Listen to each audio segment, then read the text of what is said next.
This morning. I hope wonderful. Yes, good, good. A little bit of housekeeping. There is a bit of a schedule change. Have you all been informed? Not yet? Well, I guess I'm going to inform you.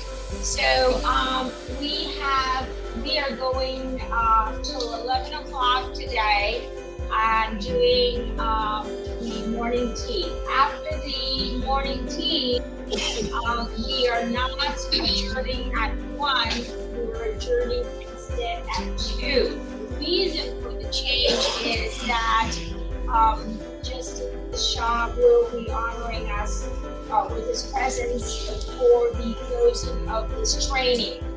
And in order to accommodate absolutely his very, very busy schedule, we had to do a little bit of shifting around. So we'll first have the closing ceremony, which will be from about 2 to 2:30, and then we will definitely have lunch for all of you. The news is you'll be more hungry by that time, so you'll be able to eat even more. So we have a very dynamic class like yesterday. We're going to do a lot of fun things today as well. And so I'd like to get started because what I want to do today is I want to have as much time as possible so that all of you can have the role play and participate and feel and put into practice the things that we are discussing. Okay? Let's start by talking about the homework. How many of you were able to complete the homework? Nobody was? Oh, good. At least my judges should go ahead and raise their hand. Okay, good. So who wants to tackle? If you didn't, don't worry about it. Let's take a few minutes and let's tackle the homework. Does everybody have access to a copy of it on their phone? Just okay, just phone copy. Okay. Okay.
Yes, I'm just looking for the homework.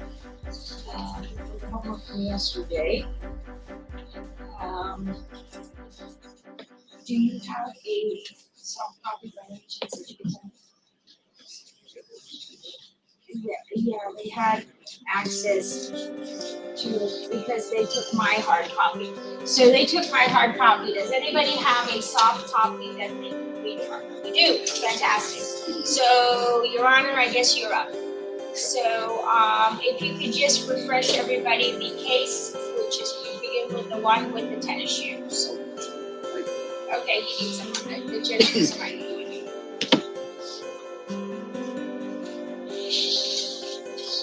Good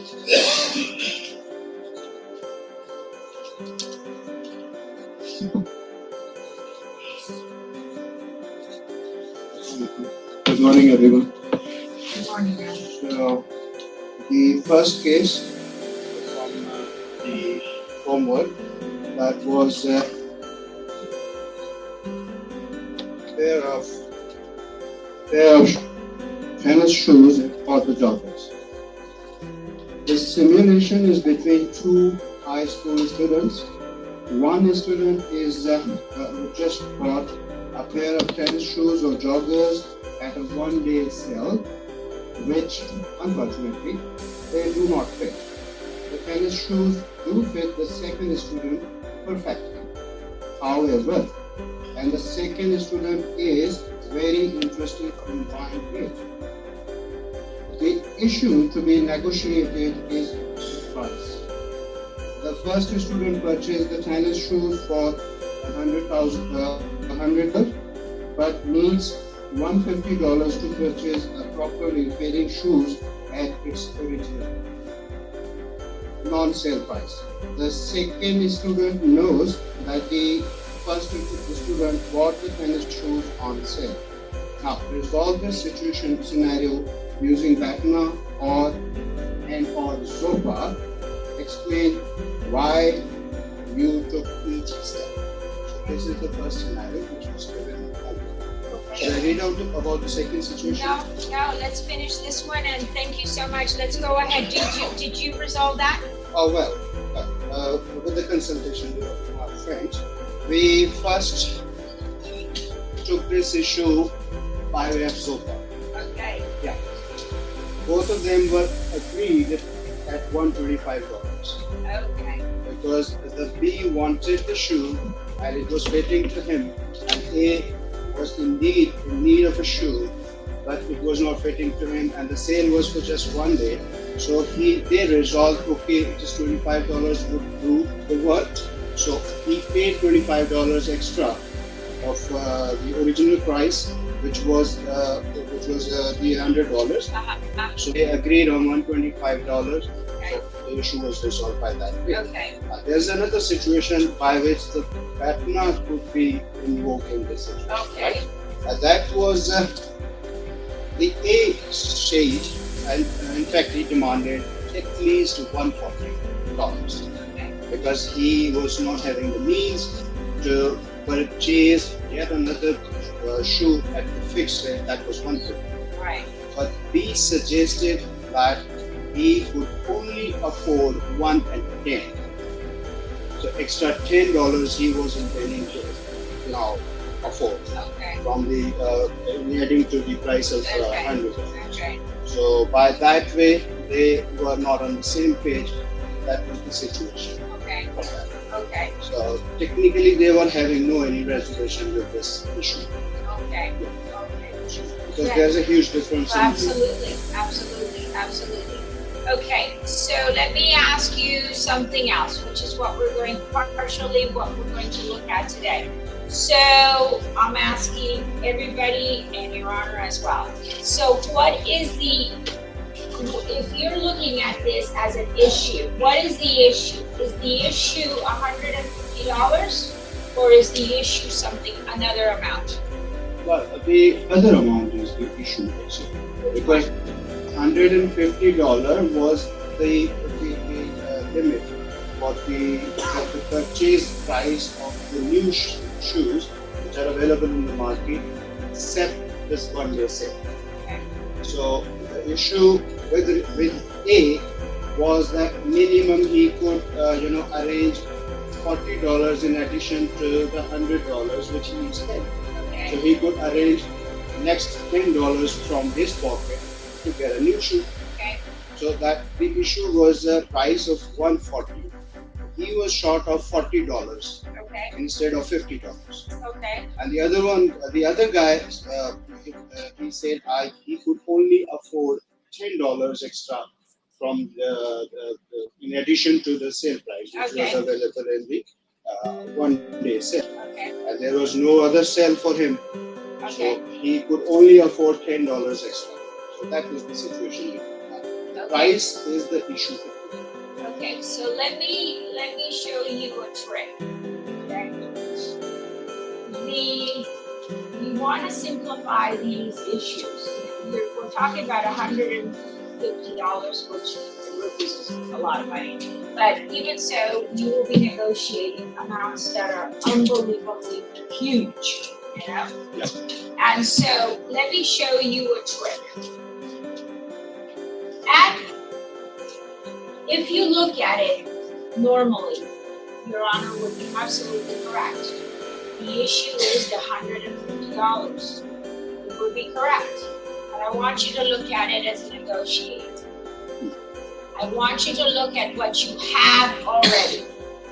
You have a guarantee in that scenario. What is your guarantee?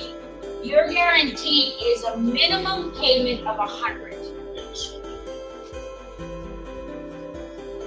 So what you want to do is you want to take your minimum payment and subtract it and get the difference. So what becomes your negotiating point is not 150.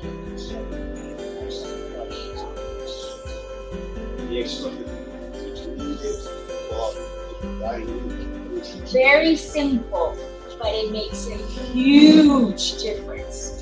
Because if I say to you, well, I want $150, it sounds like a large amount. But if I say, we're very close, we're only $50 away, I guarantee you, the perception is so different just by putting it in that way. Every time you do this, think of what you already have as a possibility. Remember when we talked about your minimum. It doesn't mean that you're going to take the minimum. It means that that minimum is already on the table. Do the simple subtraction and work only with the other number. Okay, does that make sense to everybody? Yes. Fantastic. Let's move on to the second scenario.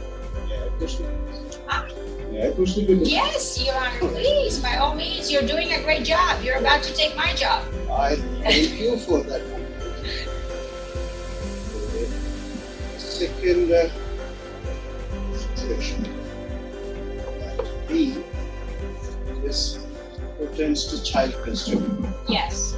This simulation is between four spouses Yes. who are getting divorced. The spouses have two minor children. The divorce is contentious and is not resolved. One of the parties wants to resolve the child custody and visitation issues to bring some normality back into the home. How do you come to an agreement regarding this matter, even if the divorce continues in relation to other matters? Resolve this issue, this scenario using background or Okay. You tell me, Your Honor. I would be very curious to hear how you resolve that. Well, by applying so far, this is, I would be honest with this that it was not a resolution resolved by me, rather than Mr. Usman has given this resolution, so I just second his opinion. Okay, fantastic. Yeah. So, according to his understanding, which is kind of something for me as well, which is why I'm saying this. So, the children were the basic issue in this scenario. Okay, the couple, no matter they have divorced, right? Now they wanted to amicably settle this issue with regard to the children, in respect of the meetings, in respect of the financial issues, in respect of their visitation rights, the schooling, health issues, etc. So for that matter, they can amicably, with a resolution, that okay, let's divide the 15 days of the month into two parts. 7 days, each can keep the children all with her. So that was the issue with regard to the visitation. Secondly, the financial, which I'm reading now, the financial issues, the father took the responsibility of all kinds of finances for the children because he's the responsibility having the job as well. So he took that responsibility voluntarily. And I'm going to pay everything in order to upbring my children. That includes the schooling, health, etc. So, and it was also agreed that primarily the children would remain in the custody of mother all the time. But just 7 days, 7 days with father, 7 days with mother. Okay. Alternating. Alternating. In a situation where the father is not available in the city or the country, the mother would be in charge of the custody. That is the consideration. We took that into the zone of the sofa. Okay. Now the second situation, that is Fatima. Should I move to the Fatima? Go to the. I want to hear everything. I'm getting it from a judge. This is wonderful. Because Fatima situation could arise in this scenario. Okay. I'm sorry to say this, but the ladies, they are rigid somehow with regard to the children. Okay. Very, sensitive rather, I would say, the other thing. Okay. So the woman, the wife, insisted that no way, you are not a proper person. You are a person of questionable character. No matter you can provide me the necessities, no matter you can afford a lavish life, instead I would prefer to keep the children with me in order to bring them as a respectable citizen. So she took that stand. She said, I'm sorry, I'm not going to let you visit my children at any cost.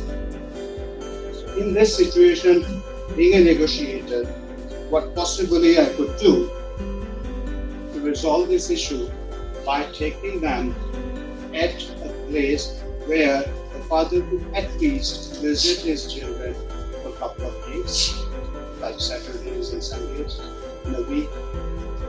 Because nevertheless, he is taking the responsibility of the children in terms of finances. So by that way, that issue could be resolved. The father is not getting the children's custody in all means for whole with him, like in the previous situation. They agreed voluntarily to keep the children for 7 days with you, 7 days with me, you do this, I do this. And in this situation, mother is very rigid. She is not going to allow the father even to have a chit-chat with the children.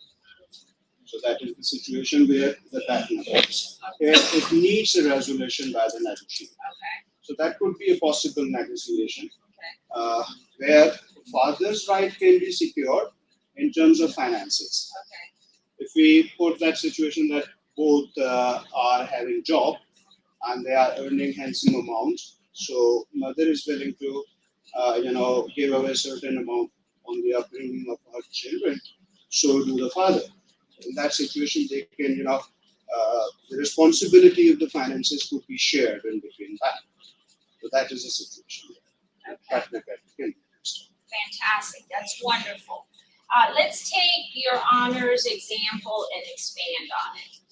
Okay, so Your Honor says that in the second scenario, the father there is a case where it's very contentious, and we have a mother that does not want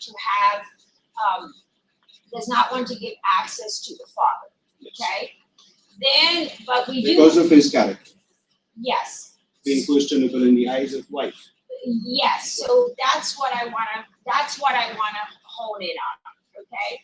So we are all attorneys here, or soon to be attorneys in this room. Okay.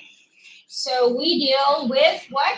Facts, not assumptions. We have a divorce situation where obviously if the parties were happy with one another, they'd still be married. Okay, so it is not out of the ordinary for parties to speak ill at each other in a divorce situation, okay? But we all know here that even if we don't practice domestic law, that parents divorce each other, they don't divorce their kids. So with that in mind, if we take this scenario, how would you, as a negotiator, if you have a situation, using the words of Your Honor, a rigid situation like that, and you have a person that alleges, okay, because these are just allegations, okay, how would you handle it? And what you need to think about it as a negotiator is that for a person to be a provider and a good provider, they are a responsible person. Because it's very difficult to provide. It's not easy. And I tell you that because I myself am a provider. So it's not an easy task to do. So for people to hold a job, to be responsible, to pay their bills, that shows a level in itself, which we call prima facie evidence that that person is responsible. So you have a problem there. You have one of the spouses alleging that the children should not be seen because this person is dubious character, but he is proving that he is a provider and he is responsible. So how would you, thinking differently, okay? The parameters are, in a custody situation, it is the best interest of the children, okay? So in a custody situation, we both know that at the end of the day, statistically, I'm not even going religiously or anything, statistically, children are best served with two parents, not one parent. Yes, that is the truth. Yes, that is. Okay, so how would you are the negotiator on the other side. How would you breach that very difficult situation? And I'm asking you because this is a problem in Pakistan for many, many gentlemen. So we want to make sure that this is not going to be something that if you go as a mediator, you're not going to see, or a negotiator. You will probably see this. Yes. The gentleman was here. I'm so sorry. First, and then, yes, thank you so much. Really appreciate it. Thank you.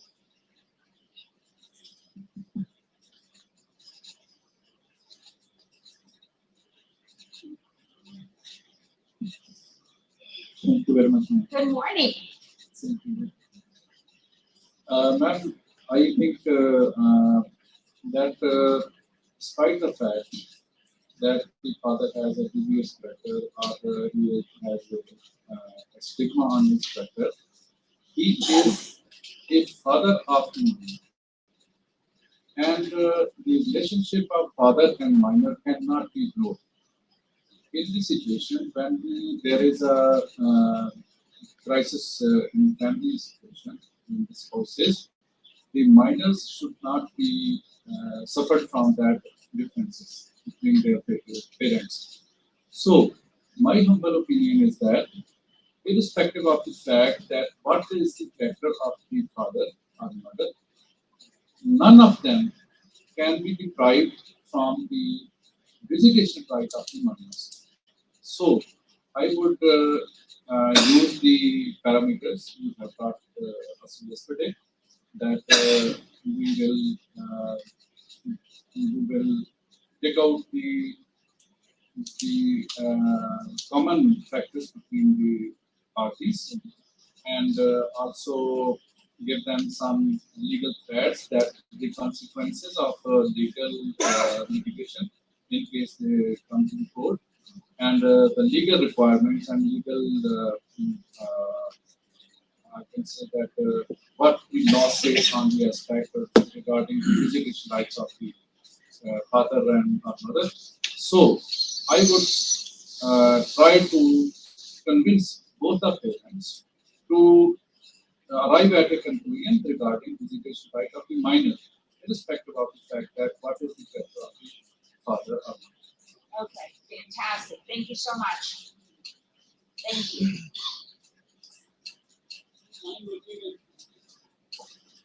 I'm working as a guardian judge. Most of the cases I see that we use the term that it is the right of the father and the mother to meet and sleep together. I believe that it is both the right of the child to meet both the parents and the parents. We have to convince both the parties that it is not your right and you are not the person who has to decide whether the child is going to meet custodial or not custodial. It is the right of the child. You cannot take away this right from the child. Therefore, both the parents would meet the child. It would be good for the grooming and upbringing of the child.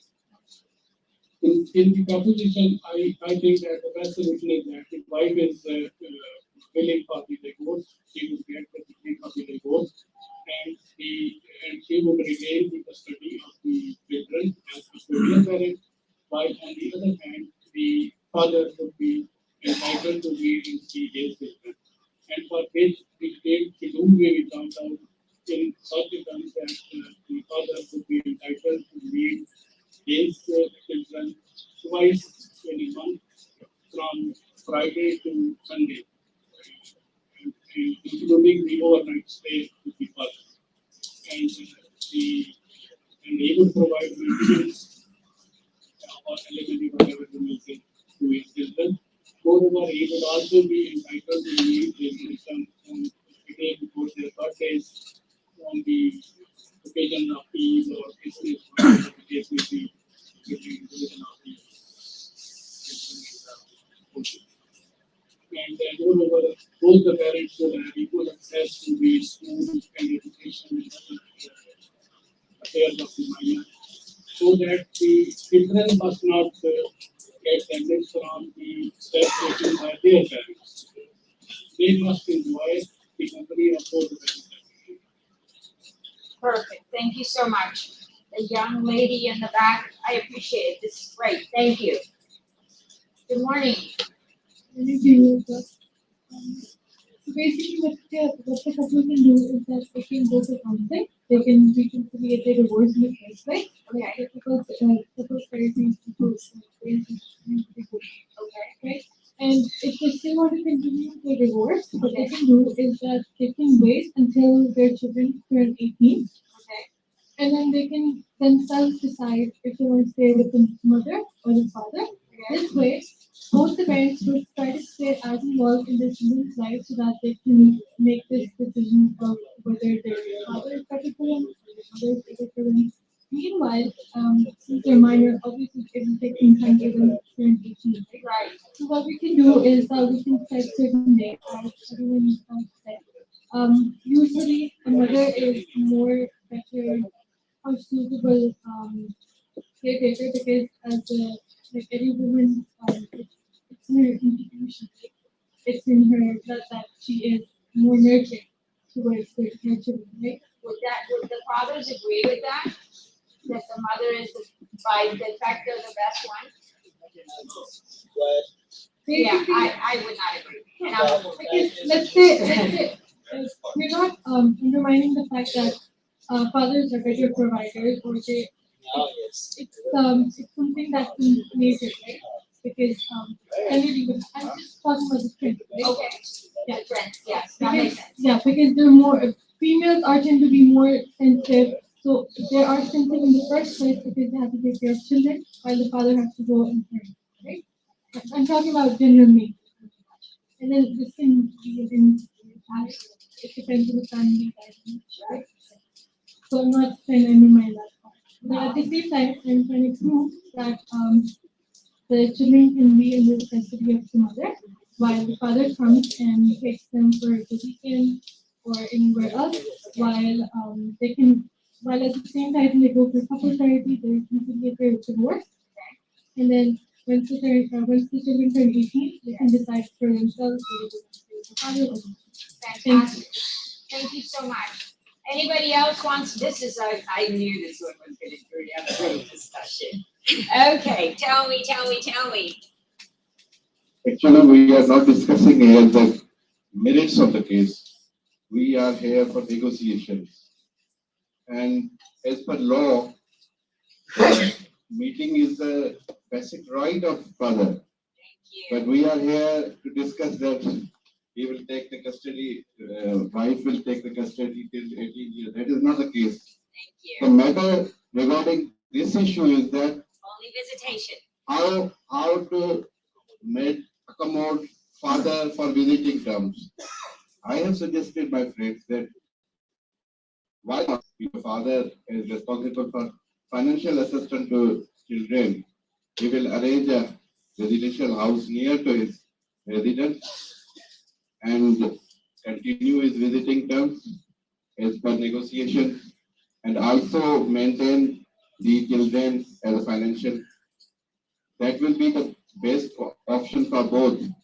Though wife is not ready to join his father, his husband, and divorce, by this way, father can meet with children and matter can be resolved easily.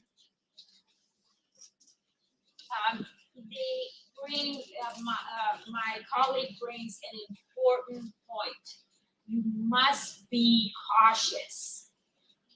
You are not deciding the merits of the case.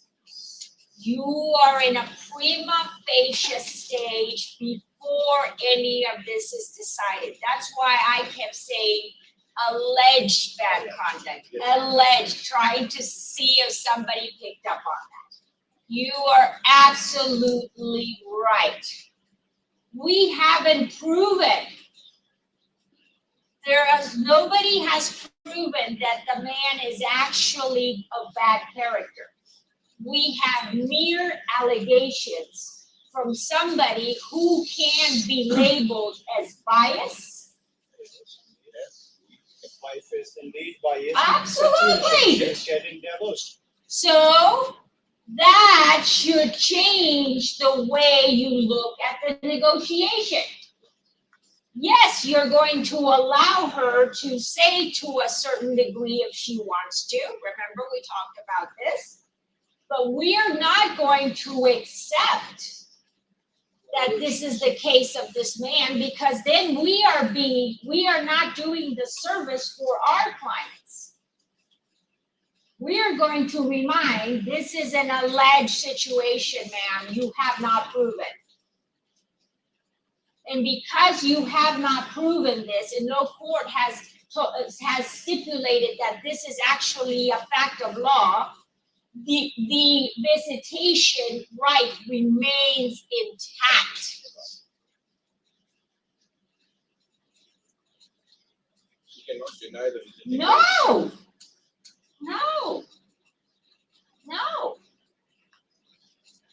Because if it is in fact that the children are in danger, what would be the logical move to do there? Who can tell me that?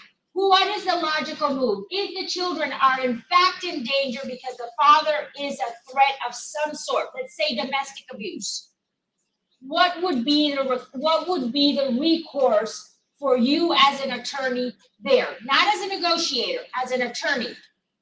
What's the recourse? To file a suit.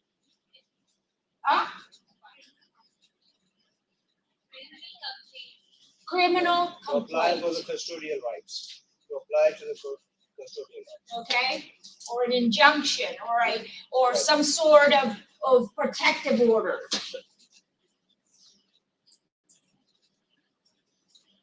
So here is somebody who is inherently biased, sitting in front, alleging at a custodial or custody negotiation. Oh no, he should not have a right. But none of this has been filed.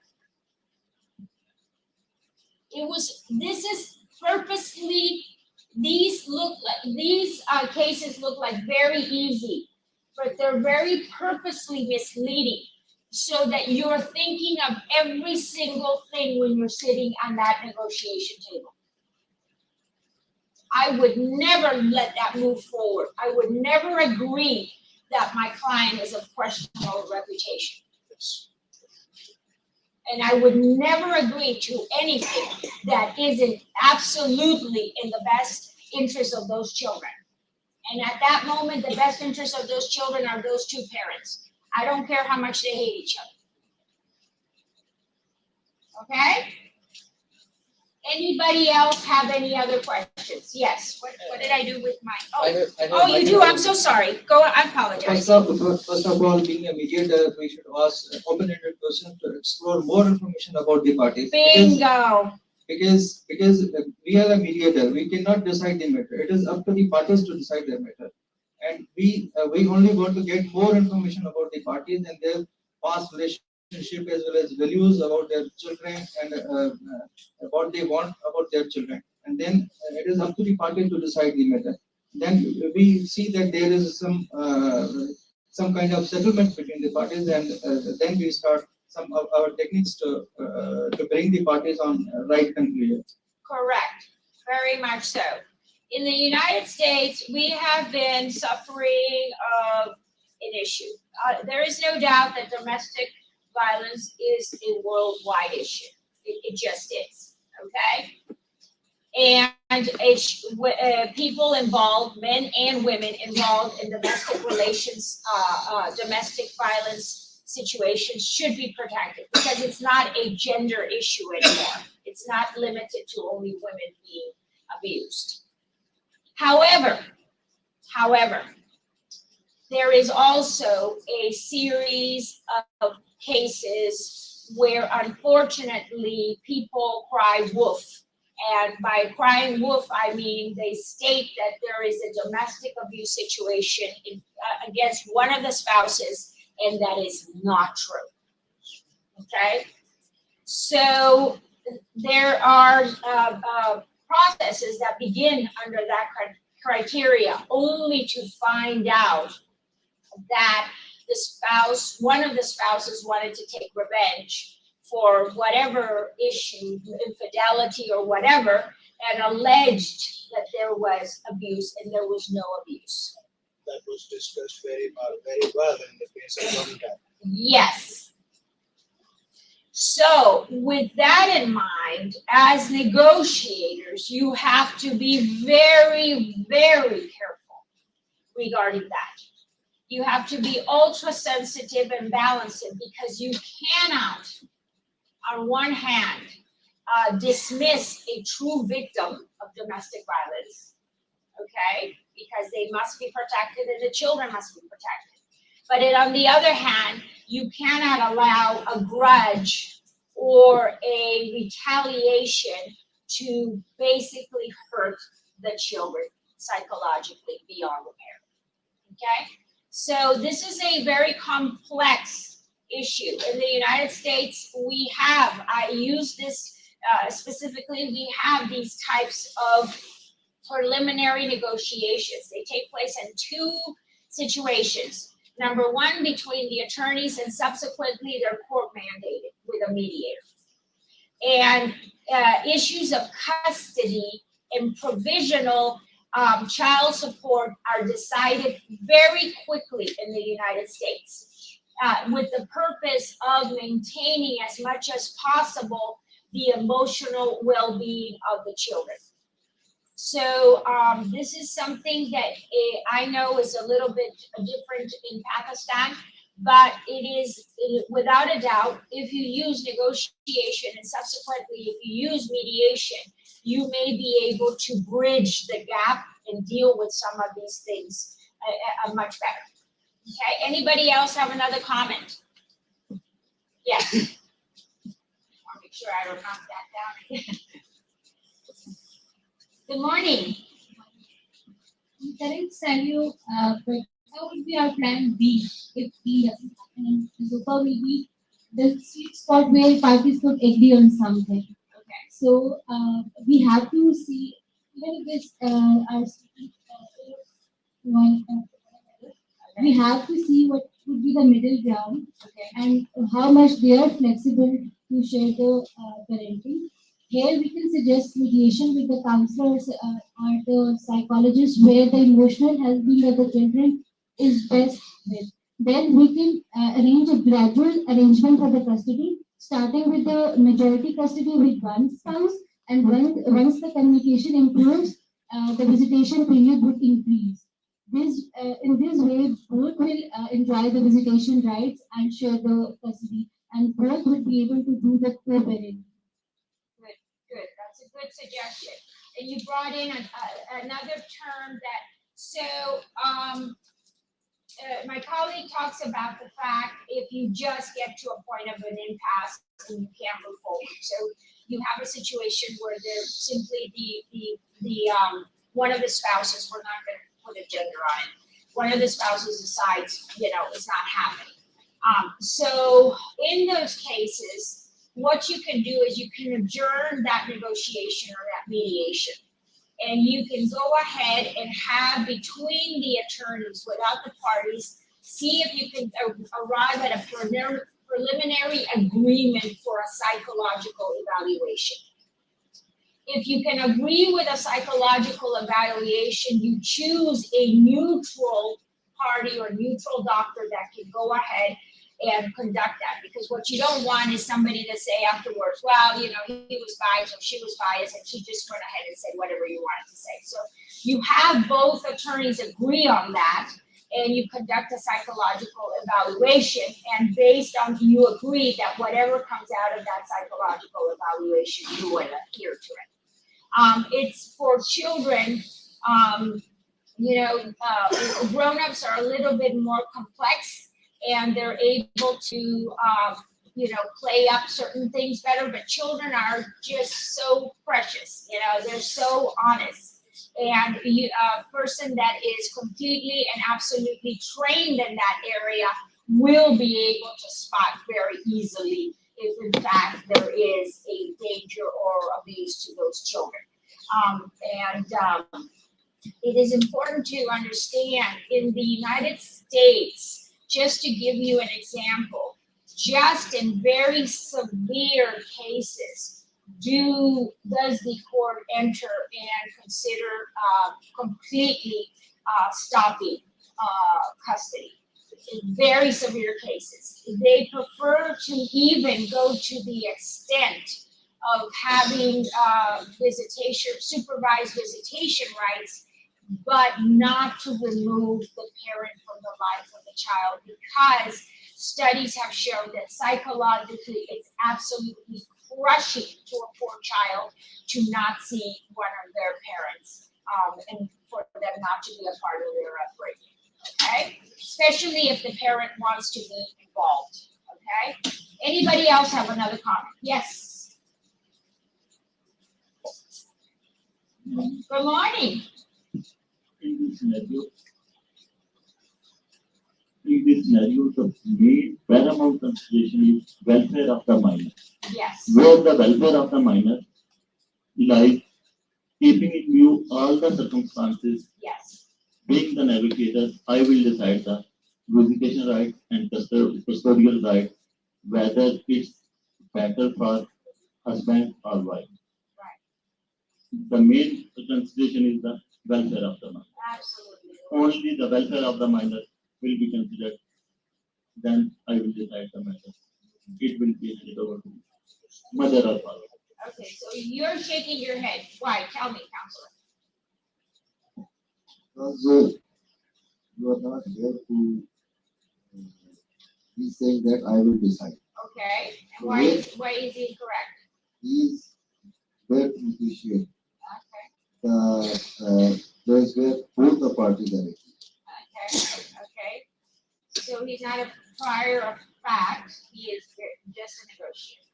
The trier of fact is the judge. Okay, that's a great point. Just going back and forth, it gets really tricky. It gets, especially for us attorneys, we just want to go ahead and handle the whole thing, Forget the trial, forget everything, we'll just figure it all out. It's tricky, this is why it takes practice to do this. Anybody else have any other comment? Anybody else? Okay, let's start then. Beautiful.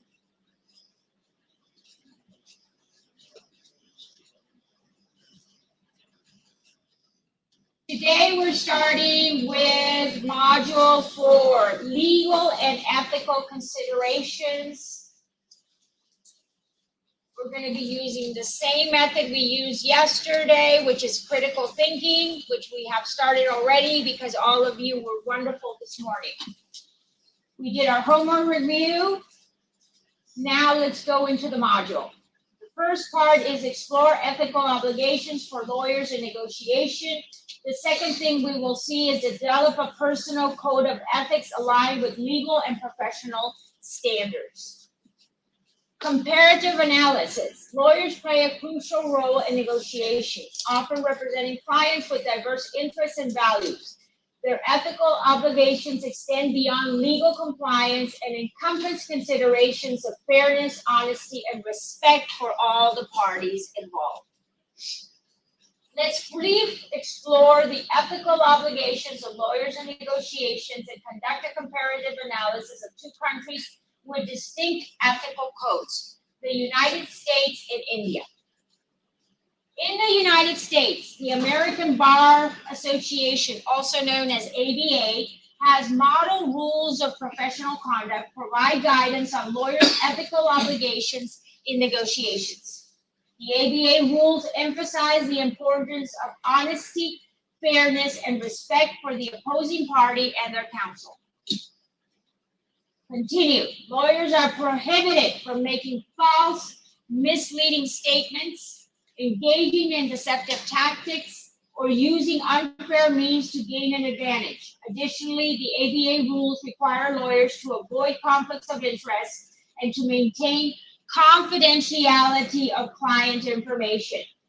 We will be talking today about making false and misleading statements, engaging in deceptive practices, unfair means of gaining advantage, and we will also talk about the concept of confidentiality, which is very important.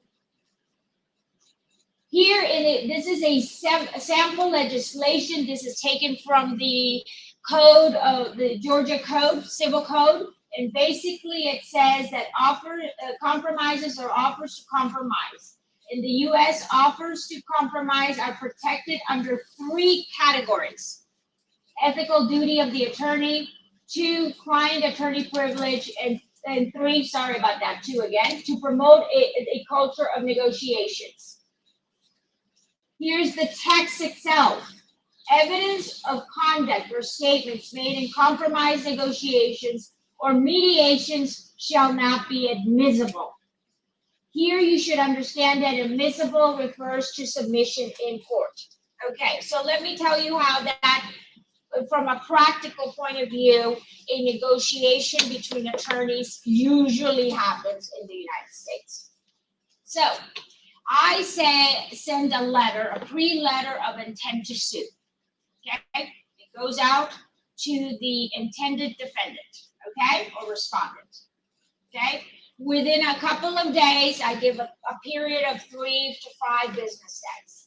Within those period of 3 to 5 business days, I usually get a call from their attorney. Okay, the attorney says, let's talk. Okay, the moment the attorney says, let's talk, it doesn't necessarily anymore after COVID mean we sit down on the table and we talk. Much of it takes place over the internet and over electronic correspondence. So the first thing we do is we go ahead and we state what we want. Usually our initial letter says what we want, but the attorney will say, I've spoken to my client, and they send you a counter, okay, of what you want. What is important is not this back and forth, but what is in the format of the document. On the top of that document, it will say something to this effect. This is for intentions of negotiating only. It cannot be used in a court of law to prove a liability or any facts of this case. Okay? That, you see that as an attorney, and it's absolutely the quintessential code. This that we're talking about, don't even think about it. you're not using it in court if we don't agree. This ultimate grade of respect that happens, and nobody violates it, okay, is what allows our system to be open to negotiate, okay? If by any chance you have an attorney who wants to play, who wants to be cute, like we say in the United States, and wants to further utilize this when you don't reach in a agreement, when they submit it to court, you immediately have the ability to tell the judge in a brief, Your Honor, this document submitted was part of negotiations, an attempt to negotiate and settle this matter outside of court. Immediately, an American judge will do as if they had never seen the document. It will be set aside.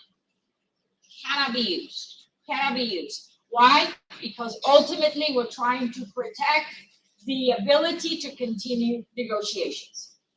It really doesn't happen. But, you know, you always have certain, I personally never had it happen.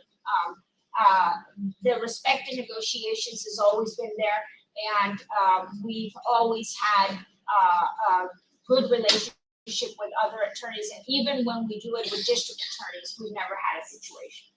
Okay. In India, the Bar Council of India, the BCI, Rules of Professional Conduct, provide guidance on the ethical obligations of lawyers. The BCI rules emphasize the importance of honesty, integrity, and fairness in negotiations. This should sound very similar to the one in the United States. Why? Because you will find that these concepts repeat themselves over and over in all the legislations that have them. Nobody's inventing anything new. Lawyers are prohibited from making false and misleading statements, engaging in deceptive practice, or using unfair tactics. They must also maintain confidentiality of their clients' information and avoid conflicts of interest.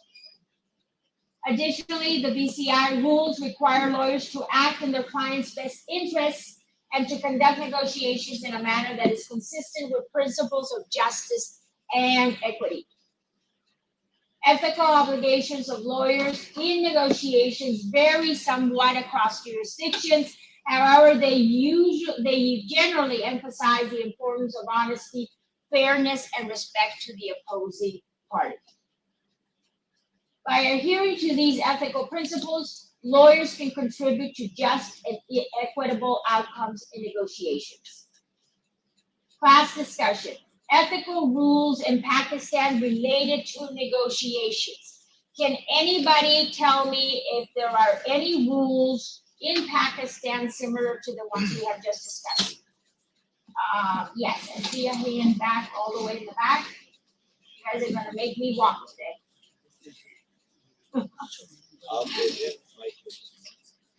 Yes, good morning. How are you? We do not have any rules regarding negotiation. Okay. We do have mediation, federation. Okay. We have their ethical content. Okay. There's no specific law. Okay, so the ones that currently exist in Pakistan are for mediation. Anybody else have anything? Okay. Key ethical obligations for lawyers in negotiations include honesty and integrity. Lawyers must conduct negotiations honestly to avoid making false or misleading statements. Let's define false and misleading statements, because that seems to be a topic of confusion for some of my colleagues. Are generally defined as statements that are known or believed to be untrue. Okay? Or that have the potential to deceive or mislead. These statements can be made verbally, in writing, or through other means. Okay? We are very gifted, especially as we go in our profession and we have time in our profession. We are very gifted how we say things and how we write things. Okay, we can go ahead and write something so it means one thing or it means another, and we can just go ahead and pretend like we just don't know innocently what we're doing. That is not acceptable in negotiations. Okay? You must be straightforward, you must be transparent, or you don't say it. But you cannot allow it to just sit there and be misleading from your part. Now, if the other party doesn't do their own due diligence, or if they assume something that you haven't said, that's their problem. I'm not telling you that you have to do their job. I'm just telling you you have to do your job with honesty and integrity, okay? Common elements of false and misleading statements. The statement A, the statement must be factually incorrect or misleading, okay? Number 2, there must be intent, okay? So there is a mens rea. There is an intent to go ahead and be deceptive. In some cases, the intent to deceive or mislead is required. Continued. Uninformed, lacks all the facts to make a good decision. This is why misleading statements are so dangerous, because you are carefully crafting and leaving out pieces of information that prevent the other side from making an informed decision. If you go ahead and subsequently reach an agreement and the opposing party can prove that you were in any way uninformed them or misled them, that can lead to what regarding that settlement? What can happen with that settlement?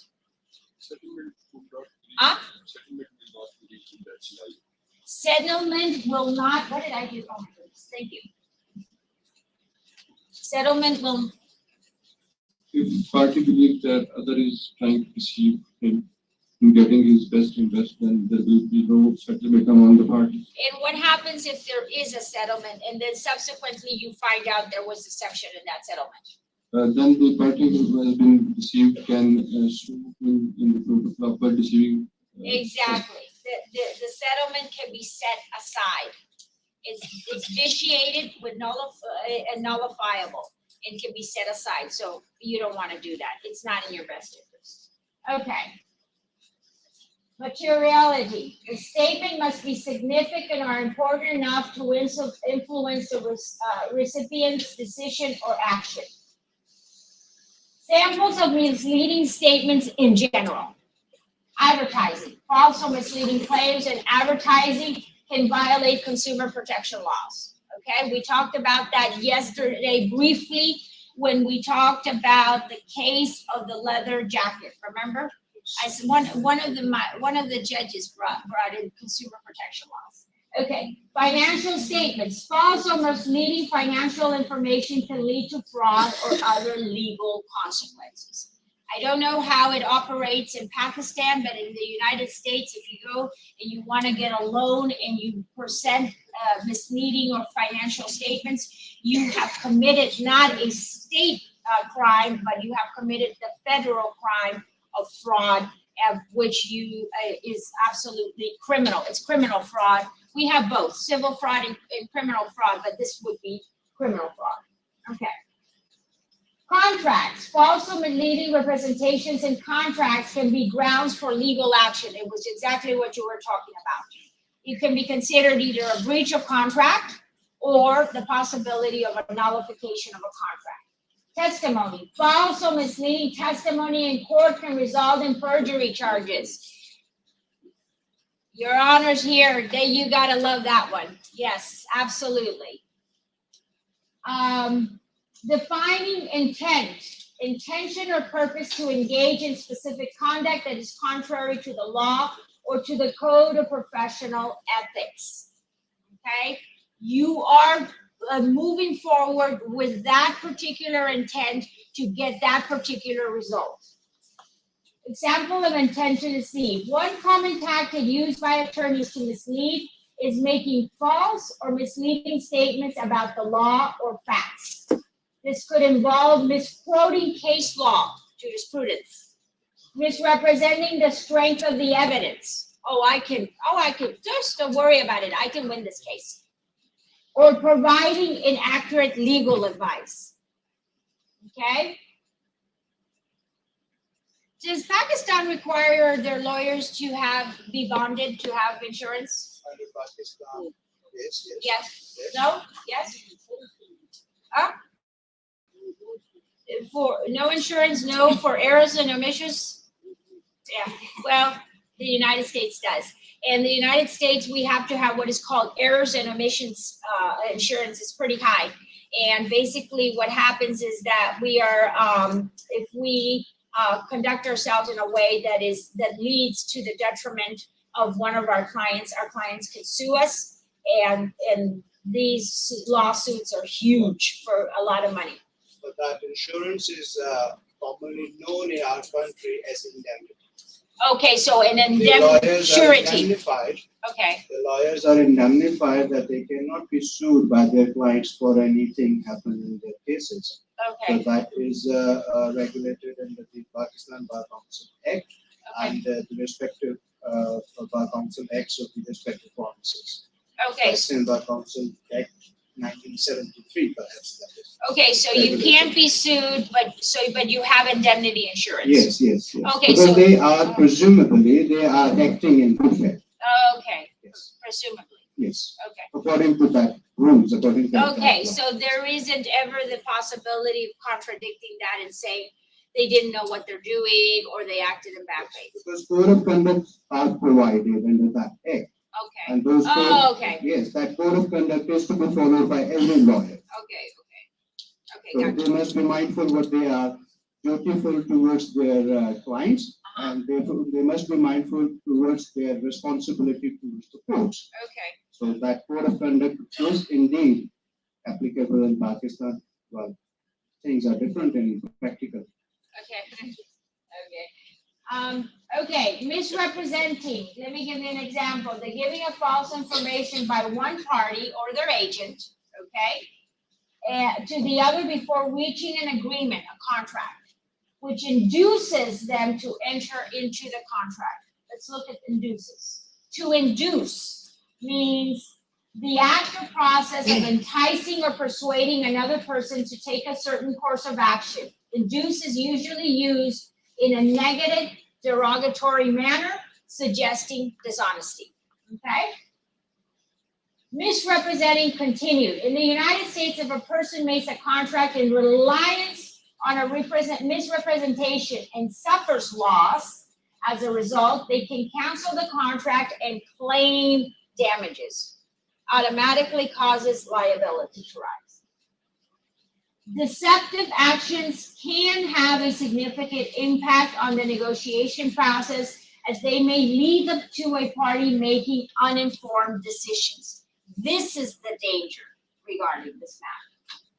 Let's look at uninformed decisions. When facing a decision with significant complexity, risk, cost, and consequences, there needs to be informed decision-making, which complements intuitive aspects of uninformed decision making with information and logic. You must be very, very careful with this. When you go ahead and you reach a settlement in a negotiation, I, for practice, always include a clause that says the parties were represented by respective attorneys. The parties completely acknowledge that they understand the ramifications of what they're signing. All of that should be in a clause. You should have that as a standard clause in every one of your contracts or settlement agreements. That way, it prevents people from easily coming back and saying they signed something they had no idea about. Okay, it's one of those things that we were talking about. How can we be very proactive on our own to prevent headaches along the way? Okay? Materiality refers to the significance or importance of a piece of evidence or information in relation to a particular legal matter. It is a concept that is commonly used in every legal field. To be material means to have probative value, reasonably likely to influence a third party into making a specific determination or decision. Red flags, dealing with counsel. A red flag when negotiating is an attorney's refusal to provide relevant information. For example, an attorney may withhold crucial documents, refuse to answer questions, or make evasive responses. I would highly recommend that if you are negotiating and counsel on the other side is being what we call non-cooperative because they are giving you yes and no answers to things that you need more details, I would highly suggest that you just go ahead and terminate the negotiation. Okay? This behavior can create an unfair advantage for the attorney's client, as the other party may be unable to make informed decisions without access to all relevant information. Attorneys' use of aggressive or intimidating tactics, we talked about that yesterday, can be a sign of misconduct. These tactics may include making threats, using personal attacks, or engaging in other forms of emotional manipulation. One of the very common ones that I talk about when I teach young lawyers is to go ahead and say, well, tell me, okay? The seasoned attorney walks in and says, tell me, how long have you been doing this? Or is this your first time? Come on.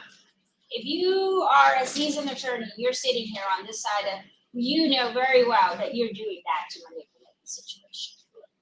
Who cares? They are an attorney just like you, and they earn the right to be there. So that's all you need to know, okay? And young attorneys, don't take it.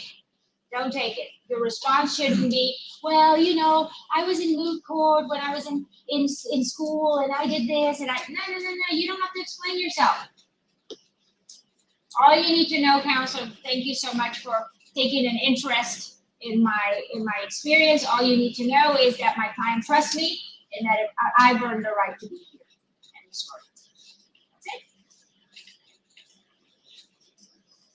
it. Emotional manipulation is a behavior in which one person uses emotional methods to change the feelings and attitudes of another person to influence and control them.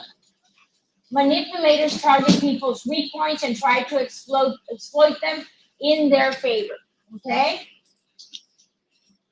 Key ethical obligations for lawyers in negotiations include confidentiality.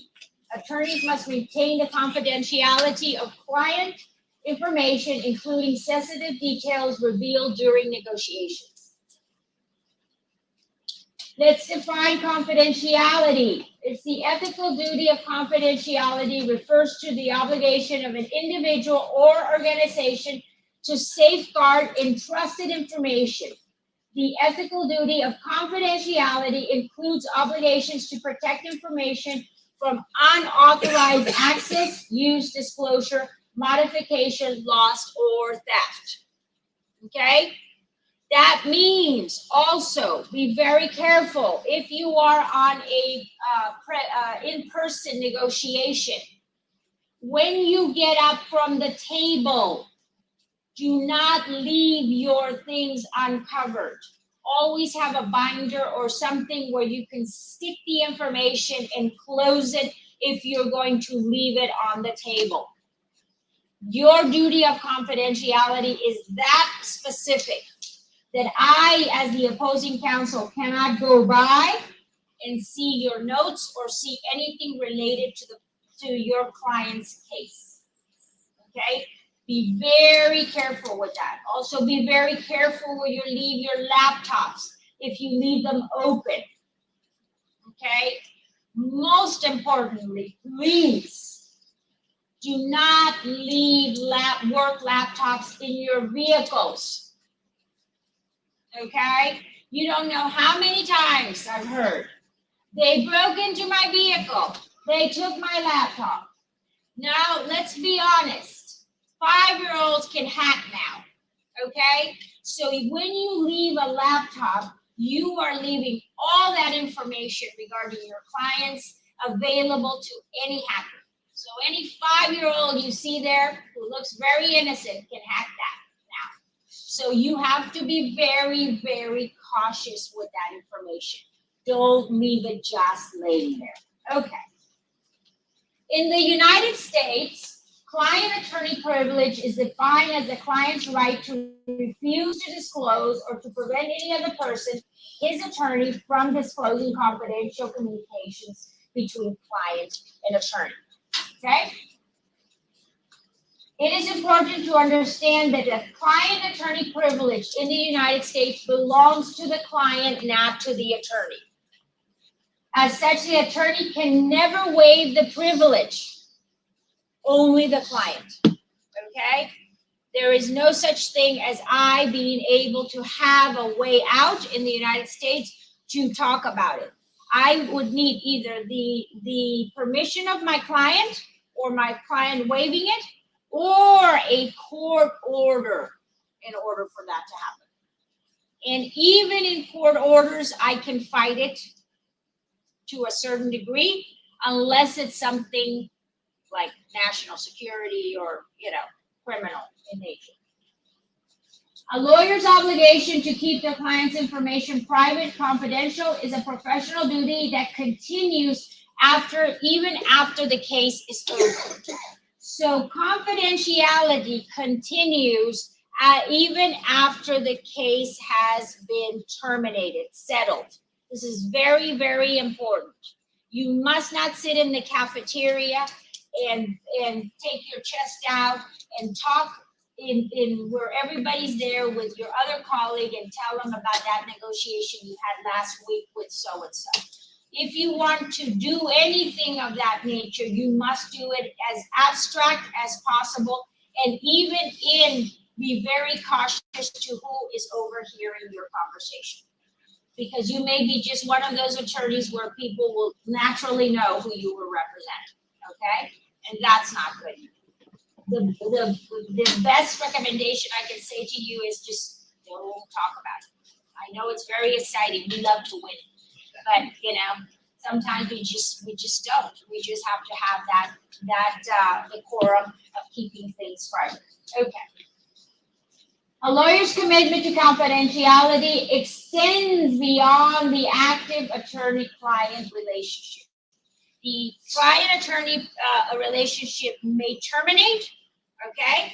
So you take a client, the client-attorney privilege begins, you take them through the entire process, the process ends, and your client-attorney relationship ends as well, but your confidentiality does not. Okay?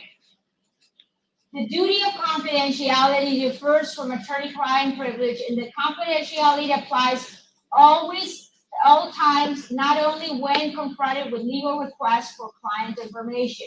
Example, formal court request. Okay? Let's talk about fair dealing defined. Fair dealing is the implied covenant of good faith and fair dealing, often simplified to just simply good faith. It is a rule used by most courts in the United States. So it is a belief that as attorneys, we must enter negotiations in good faith, okay? Good faith is defined as the cornerstone of ADR, ensuring a fair process and fostering trust in any agreements reached.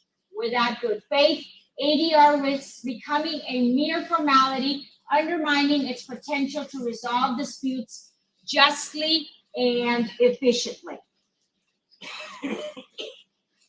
Fair dealing, we did this one. Wow, we did this twice. Okay. It is important to consider when you are engaging in negotiations, it requires you to act in good faith, whether you're acting for an ulterior purpose or imposing anything on the other party, or single-mindedly pursuing your own objectives.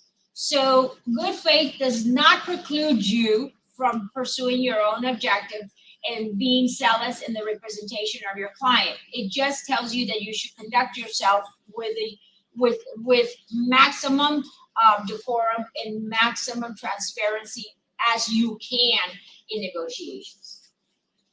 Engaging in negotiations that now require you to act against your own interests or even to put the other party first, but it intends to ensure that both parties work towards resolving their dispute in a way that is mutually beneficial. Okay, remember the concept of win-win. Acting in good faith often involves laying all your cards on the table, treating the other party respectfully, and being open to compromise. All these qualities do not just show the other party that you are serious about resolving disputes. It also enhances your relationship with them. So one of the things that you need to understand, once you get into this groove of negotiations, mediations, ADR, it is a very small community, okay? You eventually run into each other over and over again, and you will develop a reputation. And it is up to you to make sure that you develop a reputation that helps you moving forward. You have from time to time in circles, those attorneys that people just hate to negotiate with or hate to mediate with because they are so difficult. And that causes, believe it or not, you may think that it doesn't, but it has a huge repercussion on how you are able to move your practice moving forward. You will be, if you are a person that is able to compromise, if you're a person that can maintain a cool head in a very, very, very difficult situation, you will gain a reputation as being a very wise and savvy and mature mediator or negotiator, and people will want to seek you out, and more importantly, clients will want to seek you out because they can trust you to do what you have to do for them. Okay? Key ethical obligations for lawyers in negotiations include competence. They must have the necessary knowledge and skills to represent their clients effectively in negotiations. This is why trainings are so important. Just going out there and going and initiating a practice of ADR in any format, negotiation, mediation, arbitration, without any training will lead to failing. You are all here today, and the ones that are students are about rising attorneys. You are all here because you spent years studying the law. Then you graduated and you continue to study the law. And because of that, you have gained reputation as good attorneys and as good judges. Well, this is no different. This is simply another training situation where you will develop the knowledge as you attend more trainings and as you do more practices. Competence. A lawyer should provide competent representation to a client. Competent representation requires the legal knowledge, the skill, the thoroughness and preparation reasonably necessary for the representation. Okay? If you are a criminal attorney and somebody comes to you and wants to do a land dispute, I highly doubt that you're going to go and do the land dispute. You're going to say, that is not something that I practice. I practice criminal law. More so if you are a divorce attorney and somebody comes and wants to do a criminal trial for murder. I don't think you're going to go ahead and take that one because you're not competent to take that. This is the same way. Core principles of the legal profession. The lawyer may agree to provide legal services only in fields where the lawyer is competent, or in other legal or other fields where the work experience or special training has been acquired. Key ethical obligations for lawyers in negotiations include the respect of the court. I briefly spoke about this yesterday. Please, please, please, to my practicing lawyers, always treat the court with the decorum and the respect that the robe deserves. There is a reason why they're sitting on the bench. And if we're not, we should go ahead and be gracious to always set the example in treating our judiciary with respect. It's not the man, it's not the woman, it's the judiciary, the emblem of the rule of law that we are respecting as attorneys. Candor. The duty of candor is the preeminent procedure duty that governs a lawyer's behavior in court or in front of a judge. Candor defined is unreserved, honest, and sincere expression of the facts of a case. In the United States, judges are extremely harsh regarding the duty of candor of attorneys. A judge will call out an attorney and tell them you are lacking candor in the representations you are making, and it is just about the most embarrassing situation you can see. It is frowned upon highly.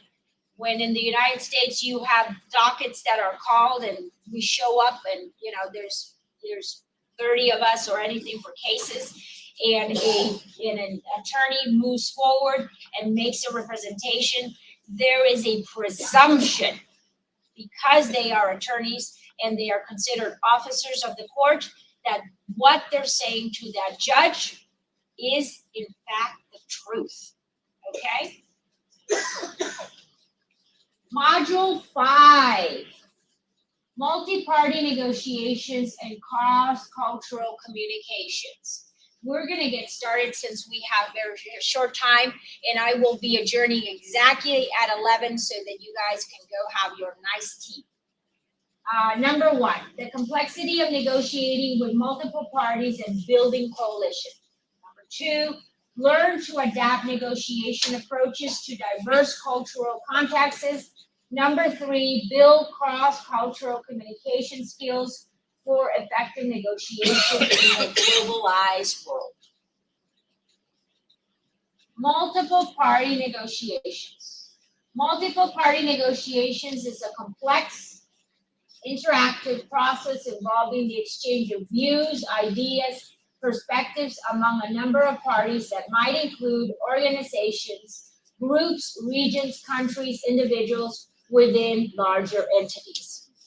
If you think that negotiating between the two of you is difficult, try doing multiple parties. That's when it really gets interesting. So in the afternoon, just as a highlight to your afternoon, you will be negotiating multiple party scenarios. And if you are able to do multiple party scenarios effectively, I think you will be able to tackle bilateral party negotiations very easily. Okay. Complexity of negotiating with multiple parties. Negotiating with multiple parties can introduce significant challenges due to the increased number of interests and perspectives involved. Okay, so you have a series of batna and a series of possible sopa that you're dealing with simultaneously. Okay? Scheduling. That's a huge problem. Coordinating the availability of multiple parties can be time-consuming and challenging, especially if they're located in different time zones or have busy schedules. Okay? The beauty, in every negative situation, there's something positive. And the beauty of COVID is that they brought us to a point where we can communicate more effectively, and it showed us that we were wasting a lot of time. So the virtual world opened up to all of us, okay, in ways that some appreciate, and some appreciated more those flights to other parts of the world. But for effective purposes, we are able to do that. But even with the availability of virtual conferences or virtual sessions, sometimes when negotiators are located in different, or parties are located in different time zones, it is very difficult to go ahead and schedule, okay? Logistics, arranging meetings or virtual conferences that accommodate the needs of all parties can require careful planning and logistics. The most interesting part is when you have multiple parties and they speak different languages, okay? That gets very interesting. Number 3, misunderstandings. With more participants, the chances of misunderstandings and miscommunications increase. Ensuring that everyone is on the same page can be difficult, especially when there are language barriers or cultural differences. I have to tell you in the last 5 minutes something horrifying that happened to me, okay? I am very, very controlled in negotiations. There's, few things rattle me. And certainly I am not a person that would insult my opposing counsel when I go, okay? So I am in a negotiation and we are doing a multiple party negotiation with different cultures. In this case, we had some Europeans involved and in the negotiation.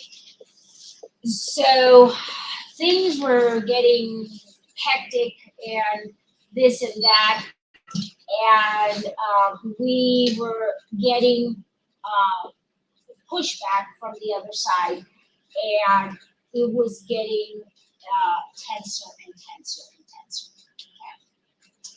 So when things get tense, I try to make a joke or try to go ahead and kind of deflate the situation and bring it back. The problem is that when you're dealing with different nationalities, your joke may get lost in translation.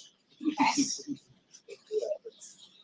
And, even remembering this, I'm still embarrassed. So I go, in the United States, there's a thing, they said, there's a saying that says, well, I guess I'm going to take my ball and go home. Okay?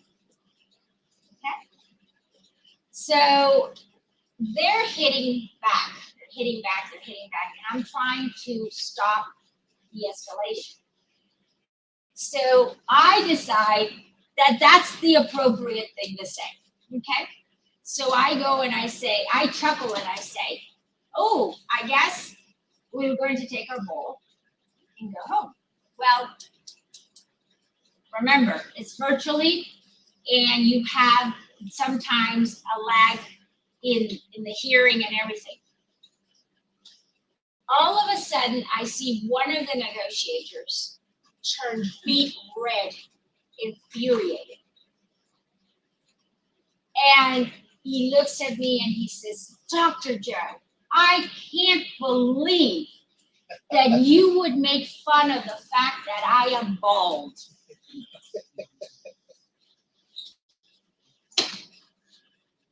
I kid you not. He hit me like with concrete in the face. I was so taken, I didn't even understand at first. I said, excuse me, how can you, I have a medical condition, and because of my medical condition, I've lost my hair, and it's a very sensitive subject, and you've made fun of me. Oh my goodness. I am looking at this and I said, oh my gosh, what do I do now? I said, I'm so sorry, there's a misunderstanding. I didn't make fun of your condition. I was talking, and I very foolishly made a remark to a saying in English about a ball. But there was no fixing that. It was so terribly, terribly bad. Well, to make a long story short, they adjourned. They cut off the mediation. So my people are looking at me like, what did you just do? It literally took me 15 days to go ahead, follow up, send messages, send these elaborate, I am so sorry, for what I didn't do and even what I did do and what I do to get the mediation back on course. So this shows you, obviously, I never, ever, ever made any jokes regarding anything like that again, but this shows you how something so minimal can create a chaotic situation like the one I was faced. And to this day, I gotta tell you, I tell you the story and I still get embarrassed thinking how there could have been, you know, a lapse in the communication that this poor man thought that I was actually trying to be ugly and say something when that was, of course, not my intention. Okay, so on that happy note, we go, yes? Just simple question. In this situation or in a regular situation, this was a misunderstanding, but in a regular situation, we just talked about the legal and ethical consideration. Yes. So what are the legal and ethical considerations for each other of the counsels who are mediating, who are negotiating? But nothing is brought on the surface that what if the counsels are not respectable to each other? In that situation, what is the legal and ethical consideration? Okay, so Because responsibility towards the course is indeed yes. provided. How about the counsels? Okay, so the word utilized for counsels in most bar association regulation is civility. So you must treat your opposing counsel with civility under any circumstance.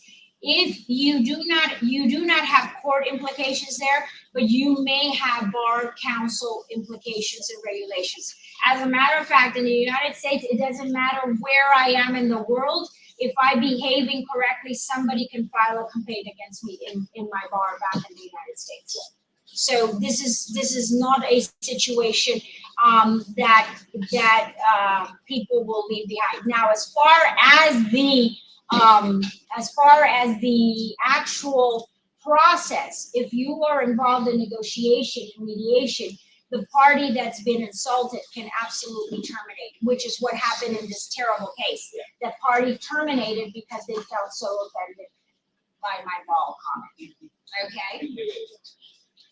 Okay, half an hour for your morning tea and enjoy, and we will be back. We will finish module 5 and then we get to do the fun part, which is role play. Okay? Thank you. Thank you guys. Thank you so much.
Okay, let's make our way to our seats, please. Let's get started because we have just a little bit more to cover before we do our role plays.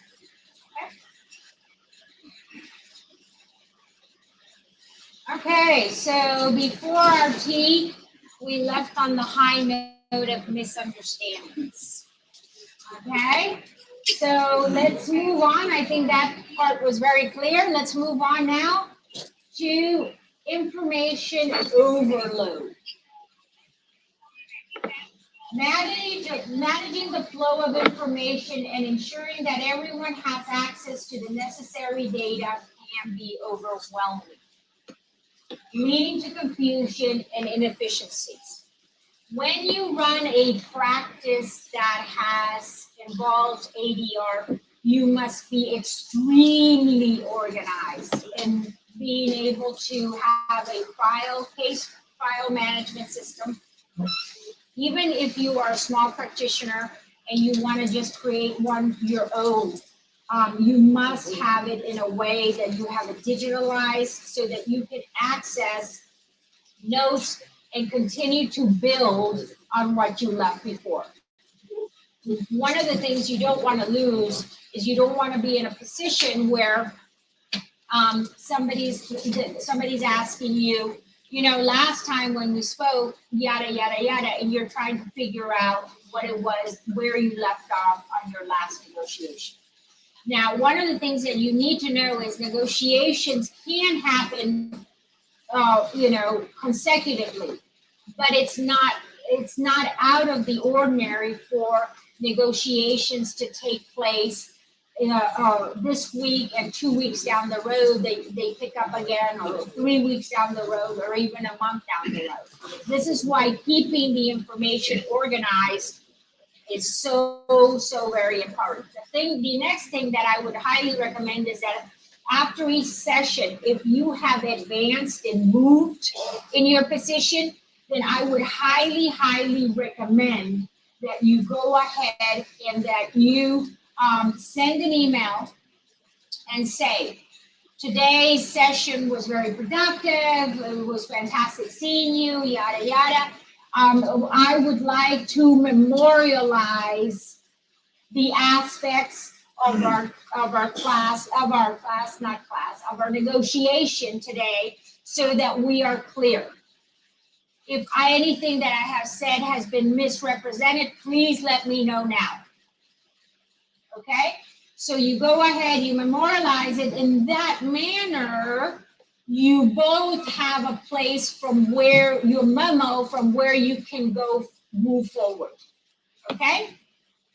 Also, if you're making an offer, please, the golden rule is time bar it. Okay? When I say time bar it, does everybody understand? I'm sure the judges do and the counsel with more maturity, but to make sure that everybody in the room understands, time barred means to put an expiration date on the offer. Do not leave it open-ended. This offer will expire in 48 hours, in a week, or whatever. Put a time limit, because if you don't put a time limit, I don't know in Pakistani law, in the United States, there is regulations that go ahead and codify that. I don't know in Pakistan, but in any case, you never should leave anything without an end to it, okay? Also, because an end to it puts a sense of urgency. If you don't put any end to it, then there is no sense of urgency. You're not moving forward. Okay. Alignment. Balancing the competing interests of multiple parties can be a delicate task. So remember, we're doing multi-party negotiations. So this is the scenario where you have people on one side representing a series of organizations or a series of companies, and you have parties on the other side representing a series of other organizations. Well, even though you're divided by that table, you're still, and one is a plaintiff and one is a defendant, or one is negotiating one thing and one is negotiating the other, you're still going to have individual interests that may not necessarily align themselves. I'll give you an example. So in one of the General Assemblies at the United Nations, when we sit down to negotiate a resolution, everybody, okay, enters that, a representative from every country enters that room that is associated with that. Now, if I am representing the United States, even though we are all talking about that resolution, and there can all of us can have an agreement as far as the necessity of the resolution, it doesn't mean that there is not going to be countries within that room where our political or our policy does not align itself.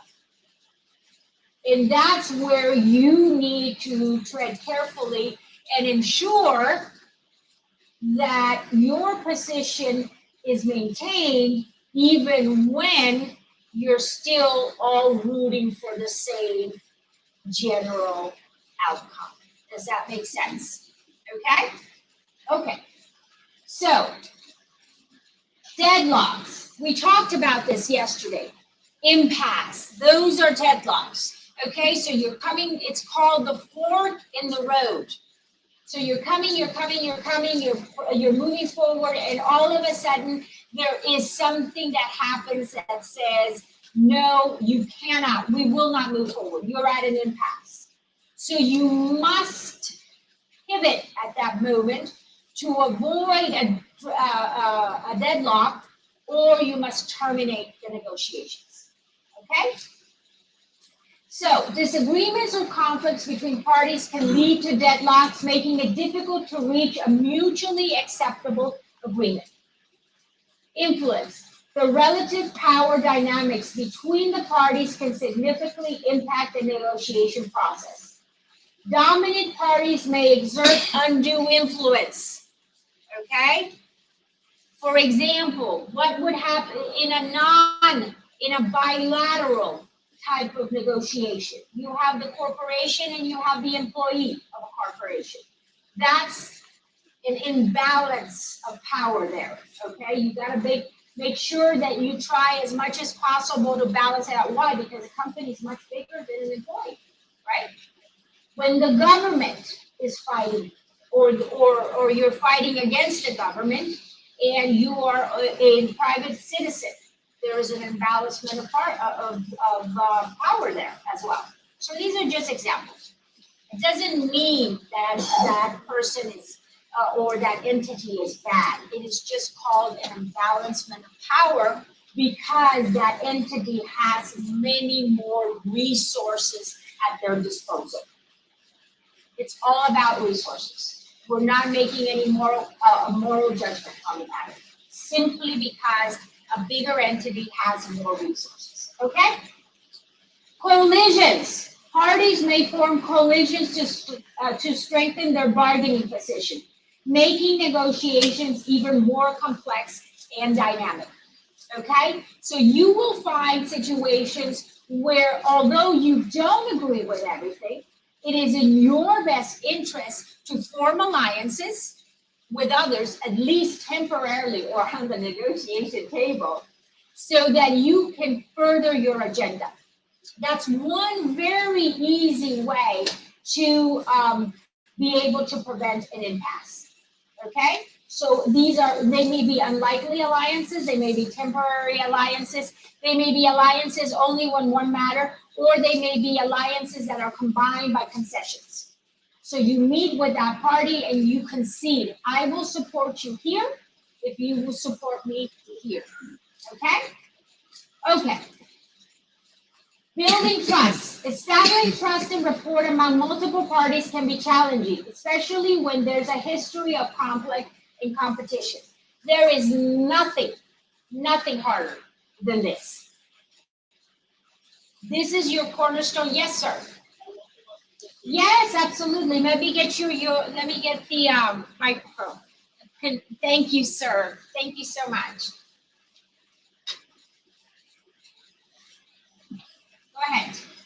If there are three parties to the negotiation and two parties agree with each other, but the third party does not agree, can the two parties oust the third party and reduce into writing their agreement Did you say oust the third party?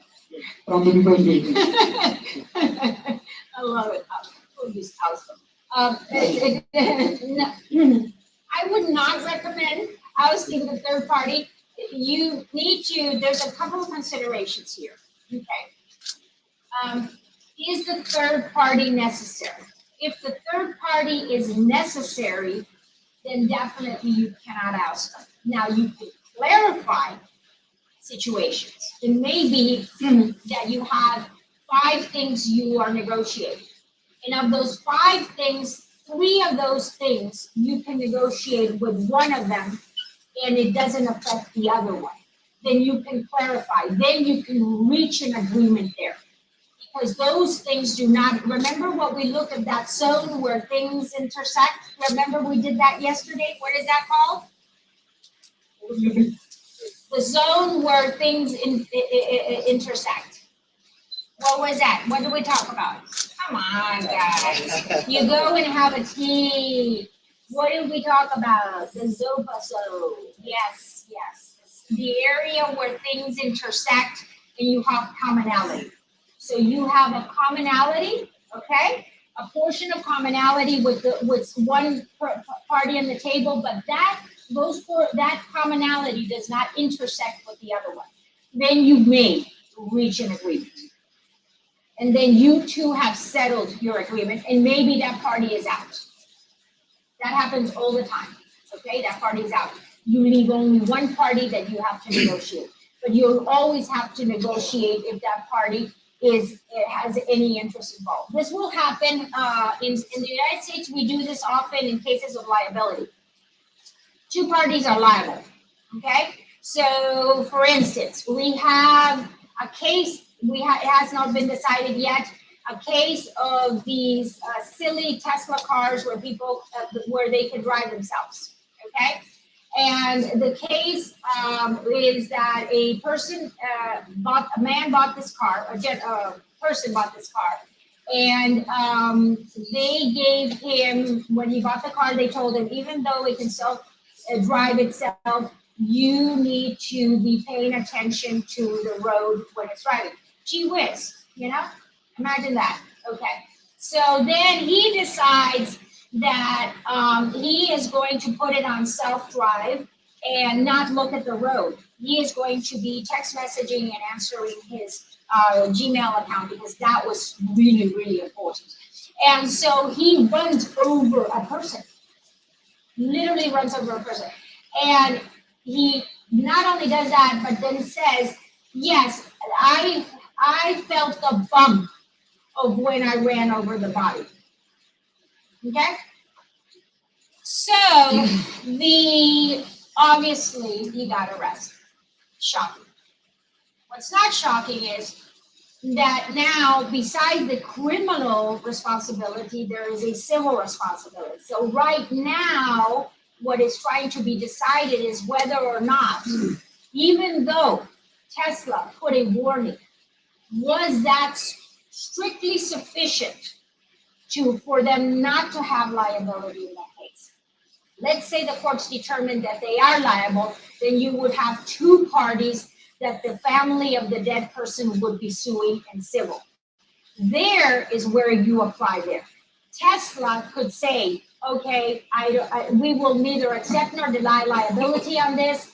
We will give the gentleman's family who died $10 million, and we want to be out of this. There's that compensation. You can go ahead, you as the attorney can go ahead, settle there, and continue your lawsuit against the person that actually perpetrated the crime. So yeah, that's a perfect example of what you just said. Okay, does that make sense? You're welcome. Any other questions? Yes.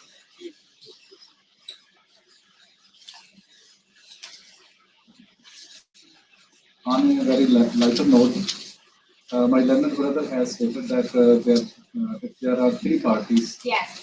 then we host one of the party and negotiate between the two. Right.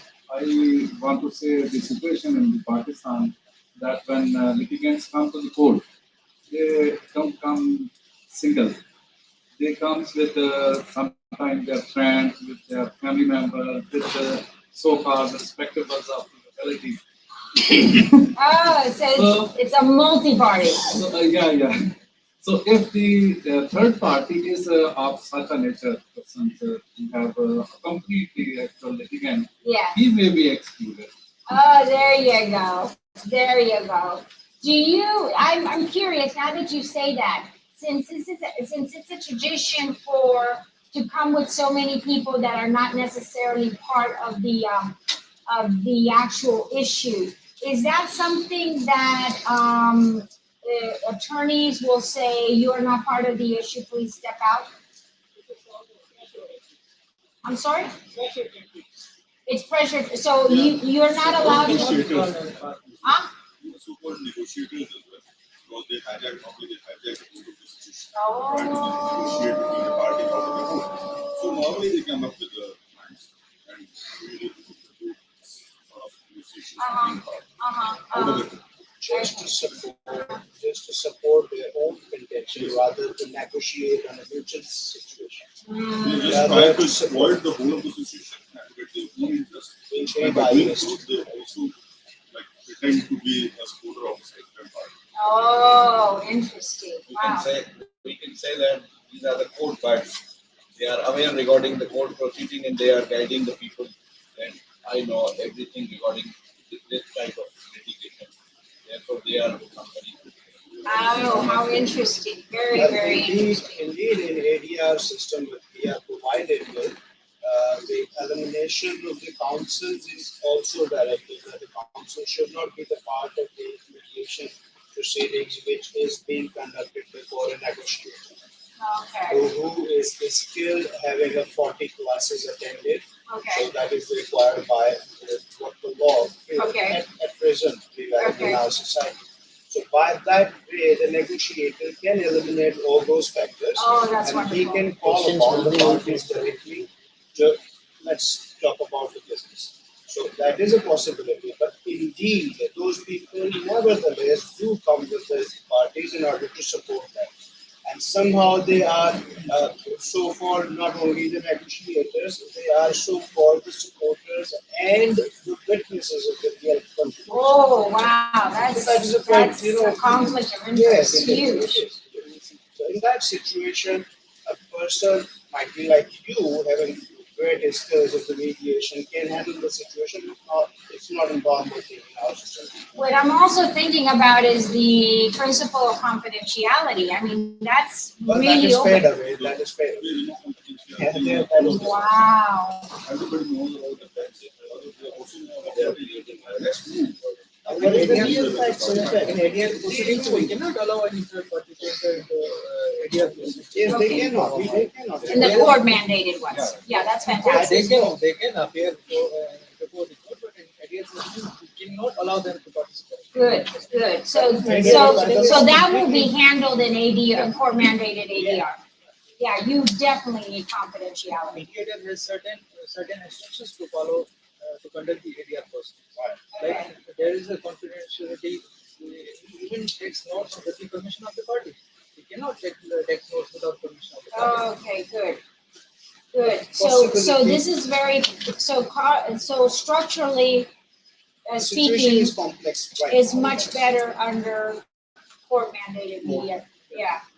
Yeah. Oh, definitely. Wow, that's great. ADR is the voluntary proceeding. Yes. Yes. It is up to the parties to decide. Right. Right, but jurisprudence case law tells us that a judge can order ADR, you just don't need to. The parties attend and they don't have to have an agreement. Judge can refer the matter even Right. without the consent of party. The recent amendment made in the civil procedure code by the Brown House in 2018. Oh, okay. There is no need for the consent of party. Wow, okay, that's even better. If the judge thinks fit that this is the fit case for the ADR, he can refer the matter without consent of That party. becomes mandatory rather Yeah, for the civil courts to do that yes. before going further. I mean, I can imagine, you guys have so many Judge cases. has only to see whether there is a valid contract between the parties and whether the matter can be settled during ADR proceedings, then he can refer the matter. Okay, so you do like a preliminary hearing Yes. to determine just generalities. You're not going into the merits of the case, just generalities. The form of the procedure. Yeah, whether there's a actual debt or whether there's an actual contract, something to that effect. Okay, I get it now. Okay. In your specific cases. Yeah. In your specific cases, not in all cases. Okay, well, that makes a lot of sense. Okay, moving on. Maintaining relationships. Managing relationships can be difficult as the negotiation process may strain existing bonds or create new tensions. Okay? I cannot stress to you as much as possible the concept of the poker face and letting things slide. Just because somebody says something doesn't mean we have to react. We are not in control of the other person, but we are in control of ourselves. And being able to just ignore it will many times come back and be extremely beneficial to you because you will be able to reach an agreement and move on with the case. We had a case probably 4 years ago, more than that. There was a debt situation, the foreclosure of a bank debt situation. The debt was $1.8 million. And we had gone to court and we had asked for ADR at that time to go ahead and settle the situation. Unbeknownst to us, my client had terminal cancer. And so our client kept saying, it's time is of essence, time is of essence, time is of essence. So we moved on that. And it had become very heated because there was this case had gone prolonged for a long time. And they were trying to get this money, I want to say like almost 10 years. So to make a long story short, the attorney the opposing attorney was extremely belligerent and very difficult to deal with. In court, they were like that. We pointed that out to the judge. And then in private, they were like that. The bank, which was their client, ended up removing their own attorney because during a session, the attorney became again very belligerent and I had no reaction. And because I had no reaction, the bank principal said, it is obvious that you can't handle yourself because Dr. Chitlick seems to be perfectly fine. So we will continue to do it. We want you out and we will continue. So actually I got to negotiate with the client directly. So to make a long story short, this attitude of yes and very, trying to reach an agreement and this and that, I ended settling the debt for $80,000. Okay?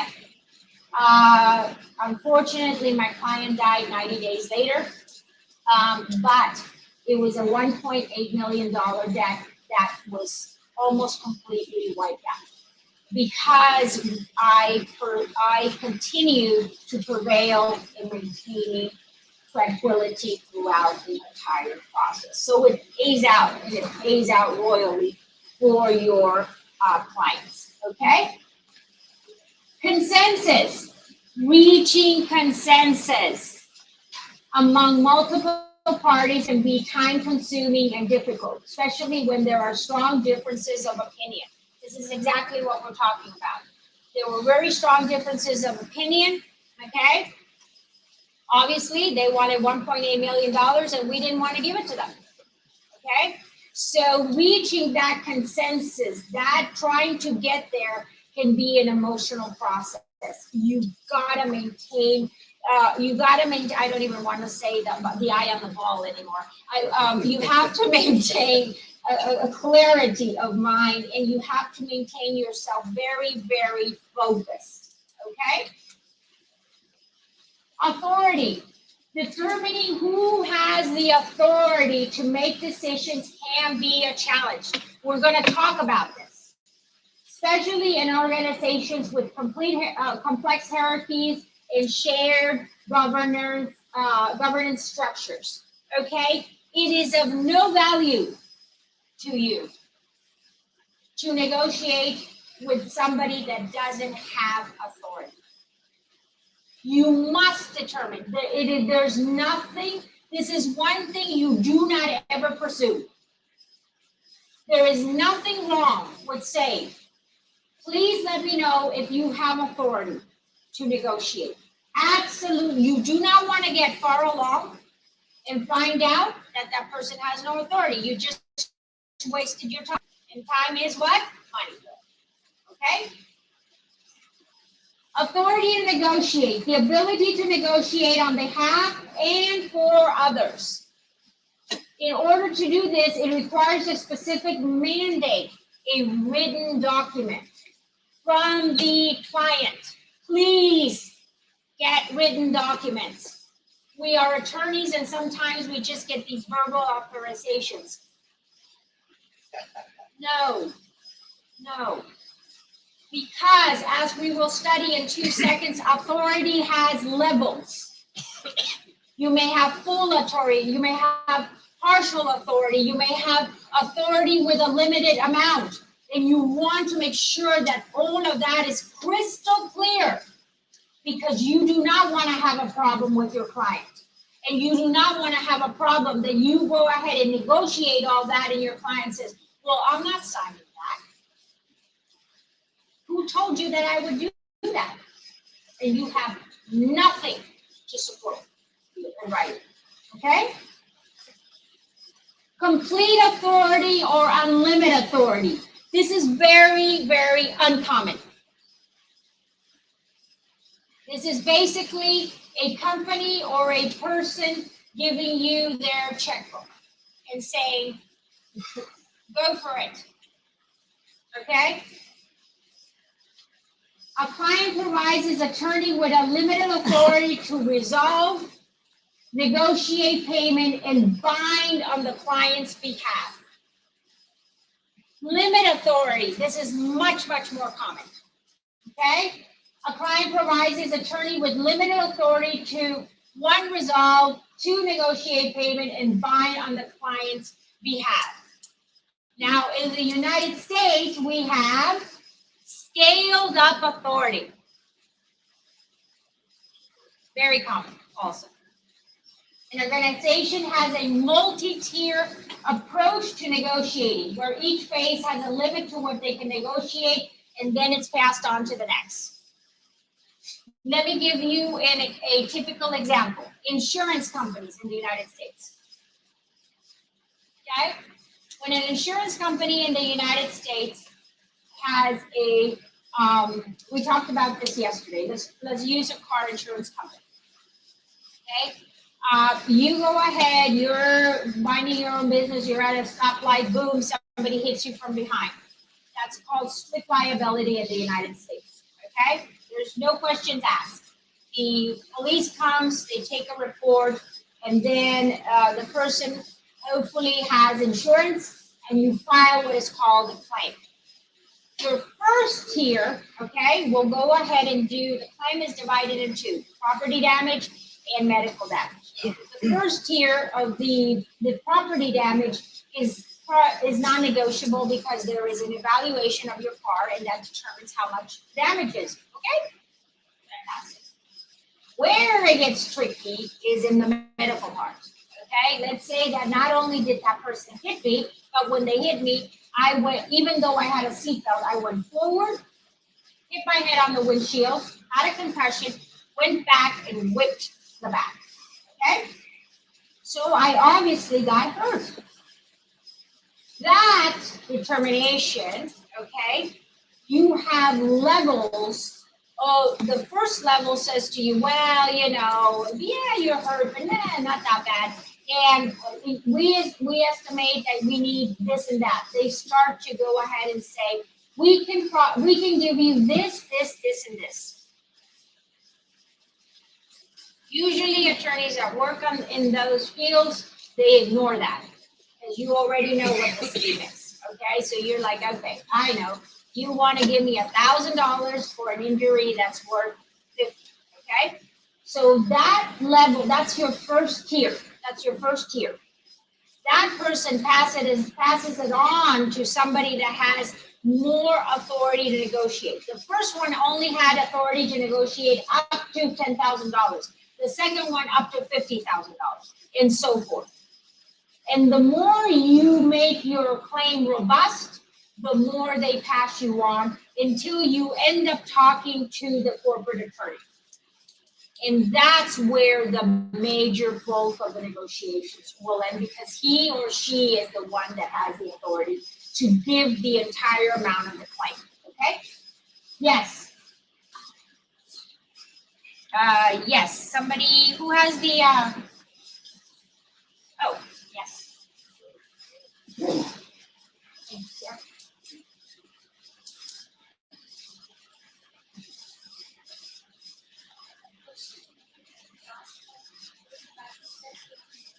About the what? Oh, yes, the Tesla vehicle.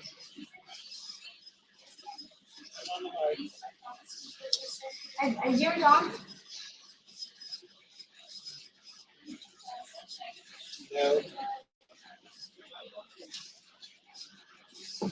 There you go. The autonomous vehicle are self-control issues, even in US, with their legislations and regulations. And there is no clear law whether to determine whether it's a civil liability, criminal liability, shared liability, manufacturer's liability, or a cybersecurity liability. If there is in such situation, if a car accident happens, and if there was an incident to the car accident, and parties go to the negotiations at first, they didn't take the case to the court. Okay. And there is a issue with the legislation that we don't have clear laws or regulations. We have certain directions for these self-regulated that are properly done. In such situations, how would that approach policy would apply? Okay, so in those cases where legislation isn't clear, what you do is you look for substitute legislation that's close enough. That's what usually happens in the United States. That's not close enough. So right here, you would litigate under negligence, okay? Because that's your big umbrella, okay? So you would litigate under negligence and liability in case that's in there. In addition to that, we have the death of a person. So no matter what in the United States, you are going to have criminal liability. You're going to have to establish whether there is an exception to criminal liability, but in the first instance, there will be criminal liability and you will be arraigned under that umbrella. Now, to answer your question, now that we've established that there is civil and criminal liability, you may only, in that case, because there's a death, you may only negotiate the civil portion of it, okay? In that case, you go ahead and you make a demand for payment, okay? It usually is very similar to a plate, except it's only labeled a demand for payment. And you go ahead as the attorney representing the family of the person that demised, and you say, I estimate this in whatever, $10 million. You get to that with a formula. I'm just pulling this out, but there's a formula, okay? It has to do how old the person was, and if they're a family member, they have children, all of that takes into consideration. Then, when you serve it, you give them 30 days to respond prior to litigation. Most cases, especially something like this, you're going to get a call from an attorney. The attorney usually is not really the person that has the authority. They work with an adjuster, and the adjuster has the authority. And the adjuster begins at one tier. You won $10 million, they start at $200,000. So you can start, kind of know where their authority is. As the people say, no, we're not taking this, we're getting closer to litigation, we're going to do it, they have to give a valuation to the entire process, and they take into consideration how much it will cost them to actually defend it, and as well as pay at the end, because they're going to be found liable. Anyway, so based on that, then they bring in a higher person that has more financial authority to negotiate, and this is how you keep it. Said which is like a robot. That robot did an accident, and now the family person who is there is now claiming. But against the person who owned that, but the owner of that vehicle says that maybe there is a cybersecurity issue or there is an issue on the part of manufacturer. I'm not liable for this. In such situation, whether this the case of media should be applicated or whether we should go for this, and how can we tackle this? Okay, remember, without going into the merits of the case, okay? Because we are at ADR, remember what the inference is going to be there. You have a dead person, you have a driver, okay? The driver, according to you, is saying that they have an excuse for the death, okay? Does that have any sort of merit at that moment in that ADR negotiation? I'm asking you a question. Think about it. You're not going into the merits of the case. So will it have any bearing? You don't get my point?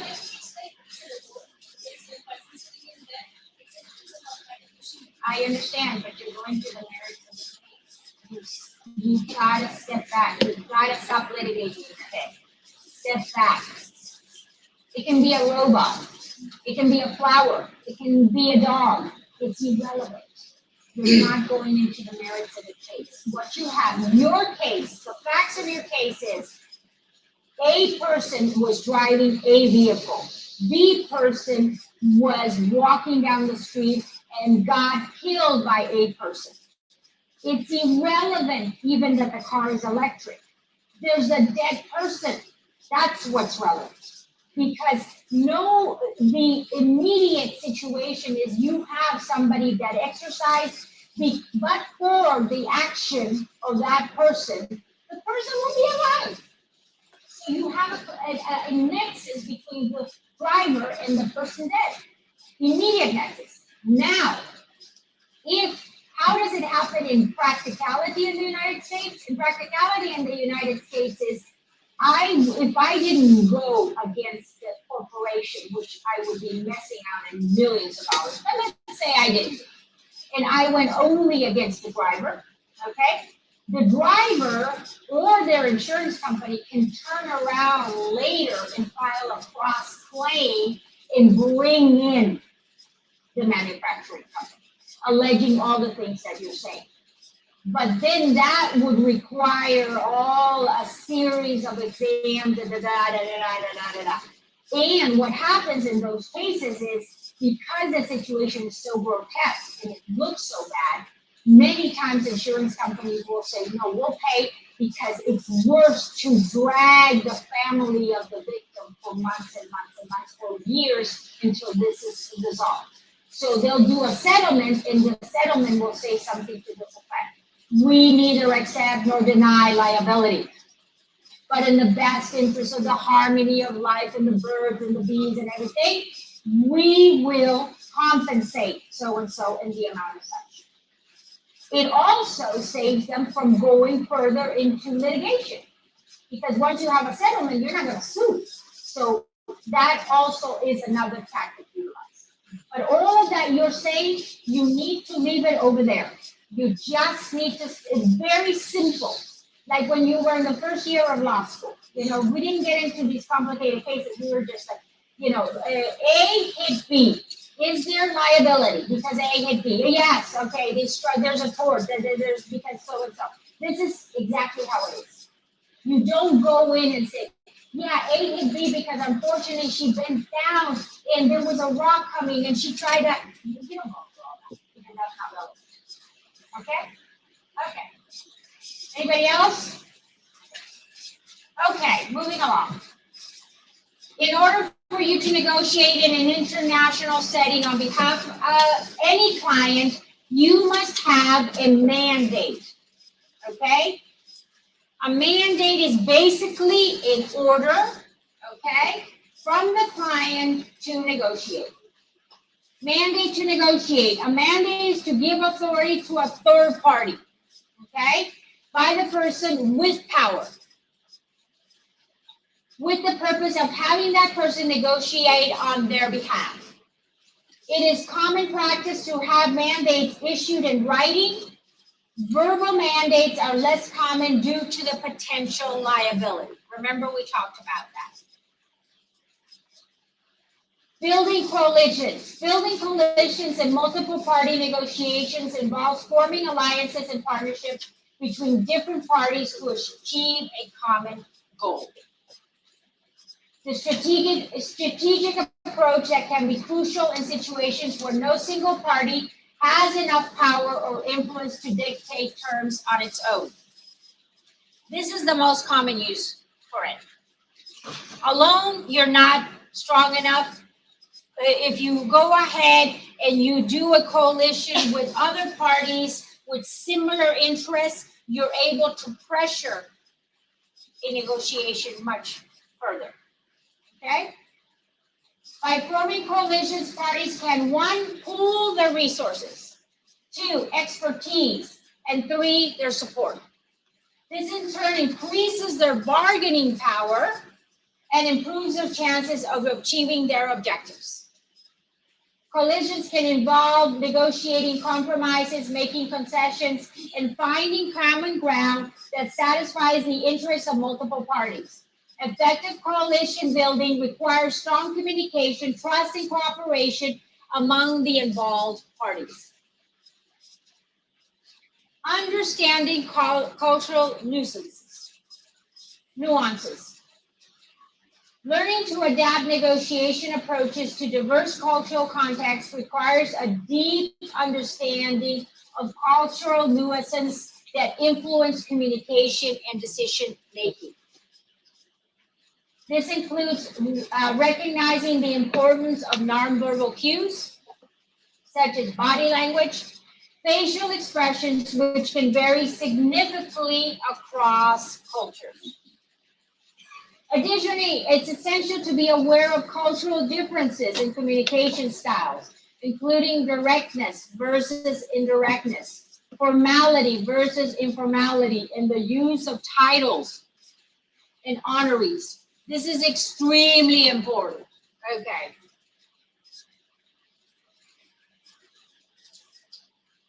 People that have achieved titles in their life, ambassador, the honorable judges, doctorate degree, whatever you want to say, have worked hard to achieve those titles. Okay?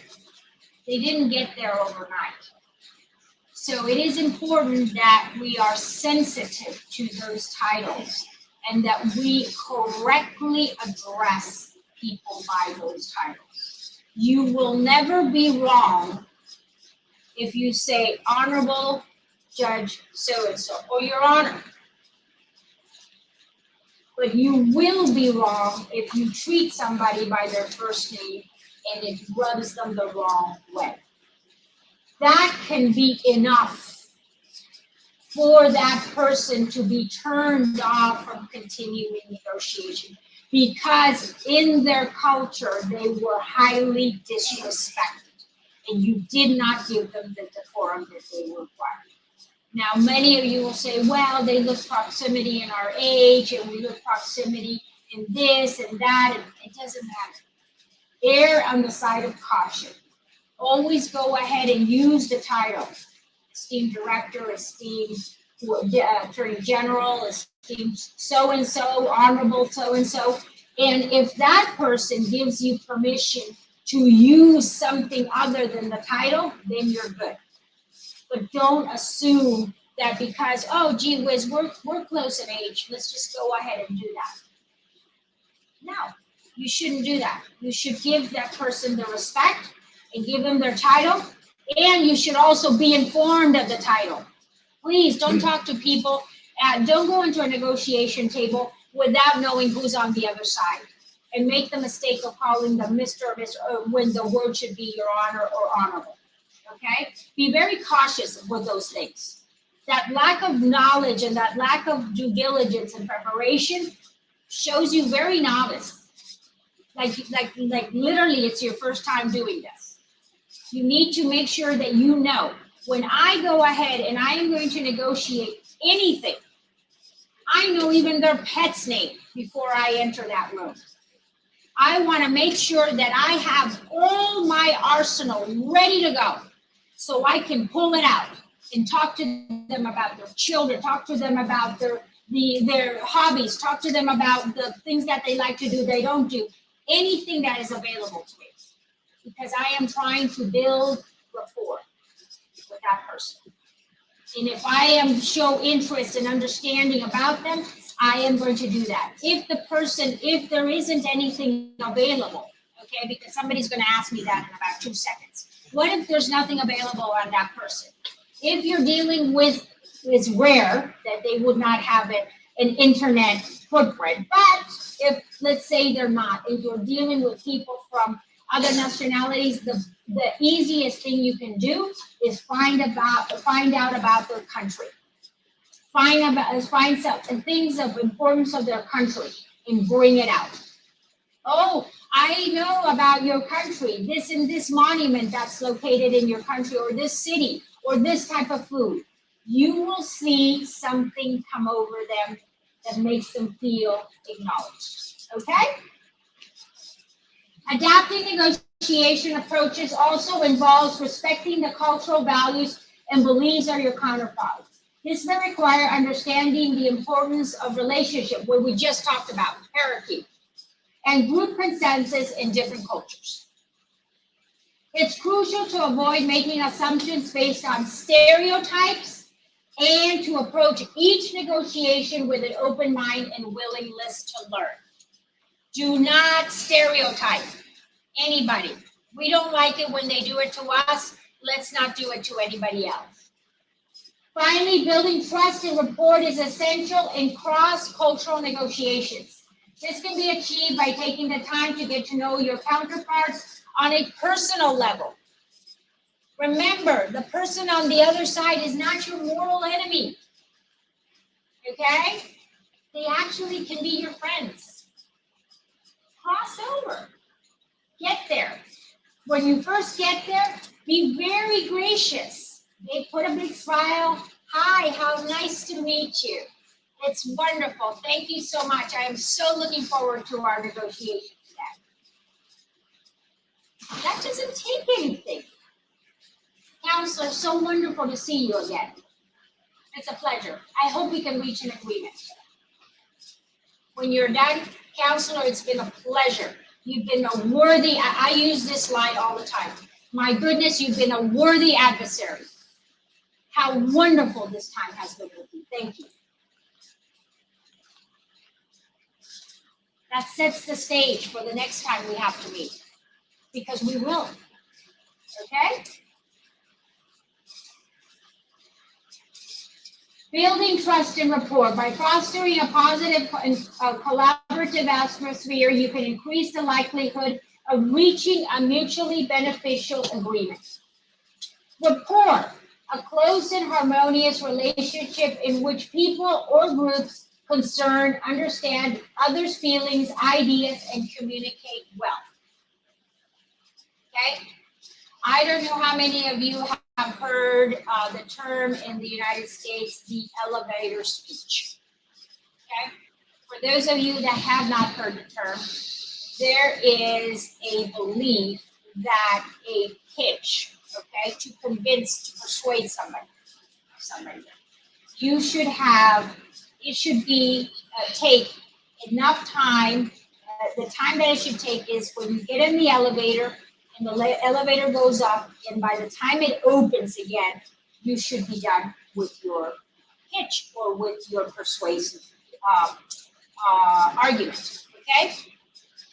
When you are dealing with rapport, you have a similar finite amount of time.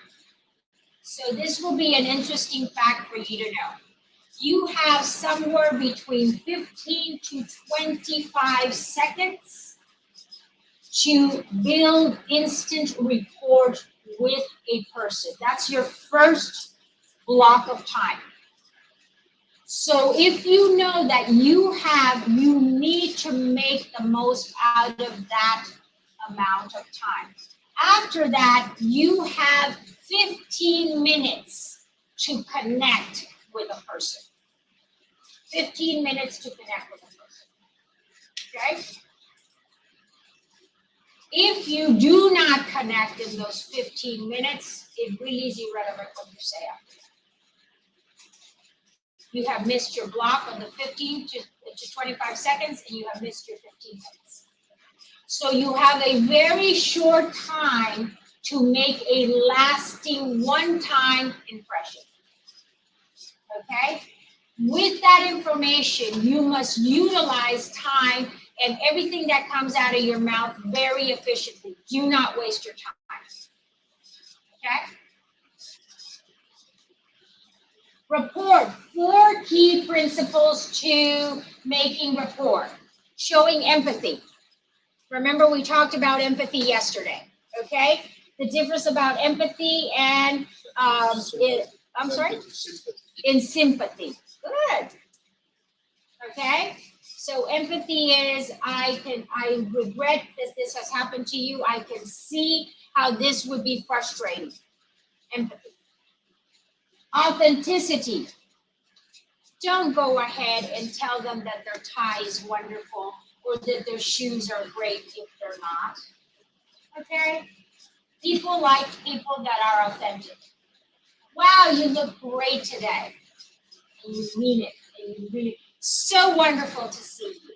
It's just great to see you again. I am looking forward to this opportunity with you. Let it come from the heart.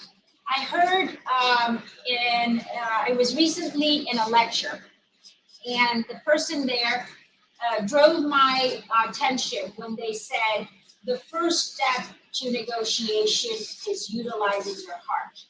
Using that heart to be authentic, to be very real in how you present yourself. People like authentic people. People can tell when you're being fake. Remember we said, you don't know, we don't care how much you know until we know how much you care, okay? Similarity, okay? What do I have in common with you? Use that. That's where your due diligence comes into place. Oh, you like riding horses. Well, I've been riding horses since I was 3. What type of horse do you like? Okay? Oh, you like to travel. Yes, where were you last? Oh, I've never been there. Gosh, that's on my bucket list. Seek anything you can grab onto. Social media is a wealth of treasure. Most people can't help themselves but put their stuff on social media. Go in there, look at it, and grab from there. Oh, I saw that you recently had a baby. Congratulations. Shared experiences, what I was talking to you about, okay? Oh, you like to ride? So do I. You like to travel? Yes. I like Asia. Oh, I've been to Asia. Find anything. You like spicy food? Yes, I love it too. Anything that brings you to the same place. Effective report building questions should be personalized, open-ended, and relevant to the client's situation. We talked about open-ended questions. Can anybody tell me, how do I start an open-ended question?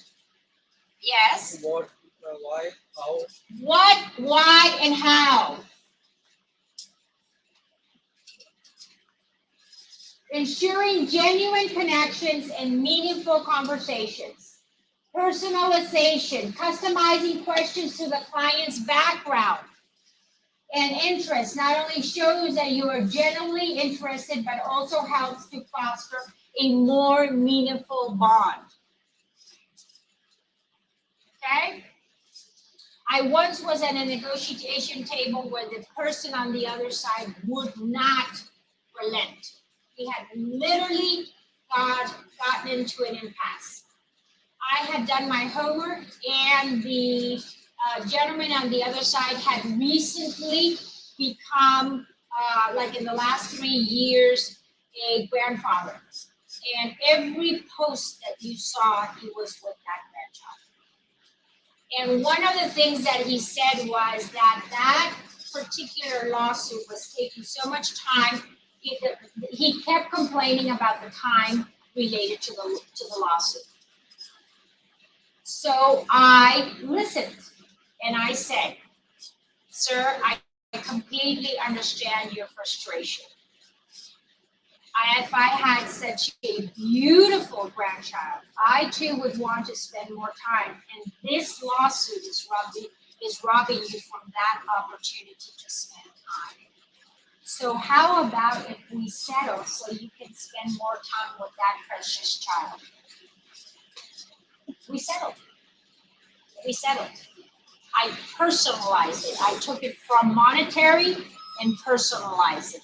And he could see the child growing up, him getting older, and not being present in those important moments. He didn't want to spend any more time there. We settled that way. Okay? For example, if you do your due diligence and determine where the other negotiating parties are from, you can engage them about major attractions in their part of the country. People love to talk about their country. You want to tell me there's one single Pakistani in this room that doesn't like to talk about Pakistan? Absolutely. You have beautiful stuff to talk about. Okay? Open-ended questions encourage clients to share more information, leading to better understanding and stronger rapport. Examples of good rapport building questions include, what is your opinion on this situation? Remember, people like to be heard. Validate that. What do you consider to be the optimal solution? What do you perceive to be the greatest challenge? Asking relevant and appropriate questions helps maintain a professional and respectful conversation, avoiding potential discomfort or offense. Asking relevant and appropriate questions helps maintain a professional, that's twice, wow. So that's the same thing. Asking relevant and appropriate questions helps maintain a professional and respectful conversation, avoiding potential discomfort. What you want to do is you want to avoid getting to that discomfort, or like the example that I gave you, where the difference between the ball and the balls. Yeah, that's a terrible situation. In today's globalized world, effective negotiation often involves interacting with people from diverse cultural backgrounds. Understanding and adapting to these cultural differences is crucial for successful outcomes. If we want people to understand our culture, we must understand theirs. We want people to be sensitive to our beliefs, we must understand theirs. It is called meeting people where they are, okay? You don't have to agree. You don't have to have any opinion. You just have to have respect and tolerance during that time of negotiation, okay? Key cultural communication skills that can enhance your negotiation abilities. Cultural awareness research. Learn about cultural norms, values, and expectations of your negotiation counterparts. Understand their communication styles, decision-making processes, and attitudes towards conflict, okay? One of the things that the State Department experience gave me a lot of knowledge. But one of the greatest pieces of knowledge that the State Department gave me was the fact that before taking any trip, we always did our due diligence on the country that we were visiting. It was very important to create sensitivity awareness and ensure that when we got there, our behavior, the way we dress, the way we conducted ourselves, did not get in the way of the message that we were trying to get. That was very important to us. So anytime to this day still that I travel, when I do these projects in any host country, we spend approximately 4 weeks diving into the culture and diving into traditions and diving into a greater understanding and sensitivity to ensure that when I get up here on stage, I am doing everything possible to ensure that everybody in this room is comfortable with me. You do not need to be, you do not need to make me comfortable. I need to make you comfortable because I'm the one coming. So if you have that attitude when you go into a negotiation of trying very selflessly to make the other party comfortable, you will have greater opportunity for success, okay? Cultural sensitivity. Be mindful of potential cultural differences and avoid making assumptions. We talked about stereotyping.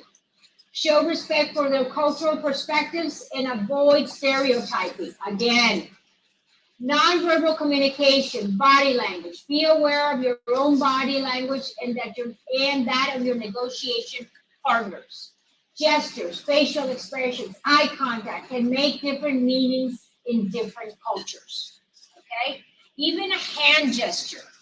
The wrong hand gesture in certain countries can be extremely offensive, even though in your country of origin is not. So you must be mindful of that when negotiating. Number 3, listening actively with empathy. We talked about that. Try to see things from the other party's perspective. Show genuine interest in their viewpoint and actively listen to their concerns. Remember, I gave you yesterday the example of the chessboard, playing chess, going to the other side of the table and looking at the other side of the table to be able to anticipate how that party may be feeling at the same time. Paraphrasing, we talked about this. Repeat and paraphrase what you heard to ensure understanding and avoid misunderstanding. Let me make, what you said to me was so important. Remember we talked about this yesterday? Let me make sure I understood you. What I understood you said was this, and this. Am I correct? Ask for confirmation that you are correct. Because we're doing 2 things. Number 1, we are committing that person to what they said. Number 2, we're making them hear it. So in case they said something that they were not supposed to say, by hearing it out of your voice, you give them the olive branch so they can say, oh, no, I didn't mean it that way. Or no, you are incorrect. What I meant was this. Okay? Directness versus indirectness. Cultural preferences. Some cultures prefer direct and explicit confirmation, while others favor a more indirect and subtle approach. Be aware of these differences and adapt your communication style accordingly. Okay? Pakistani people are very direct people. You can talk to them to a certain degree.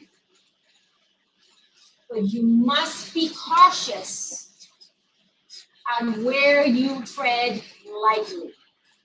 Family is an area you tread lightly. Okay? Pakistanis are very proud of their family. So you want to be very cautious in treading lightly there.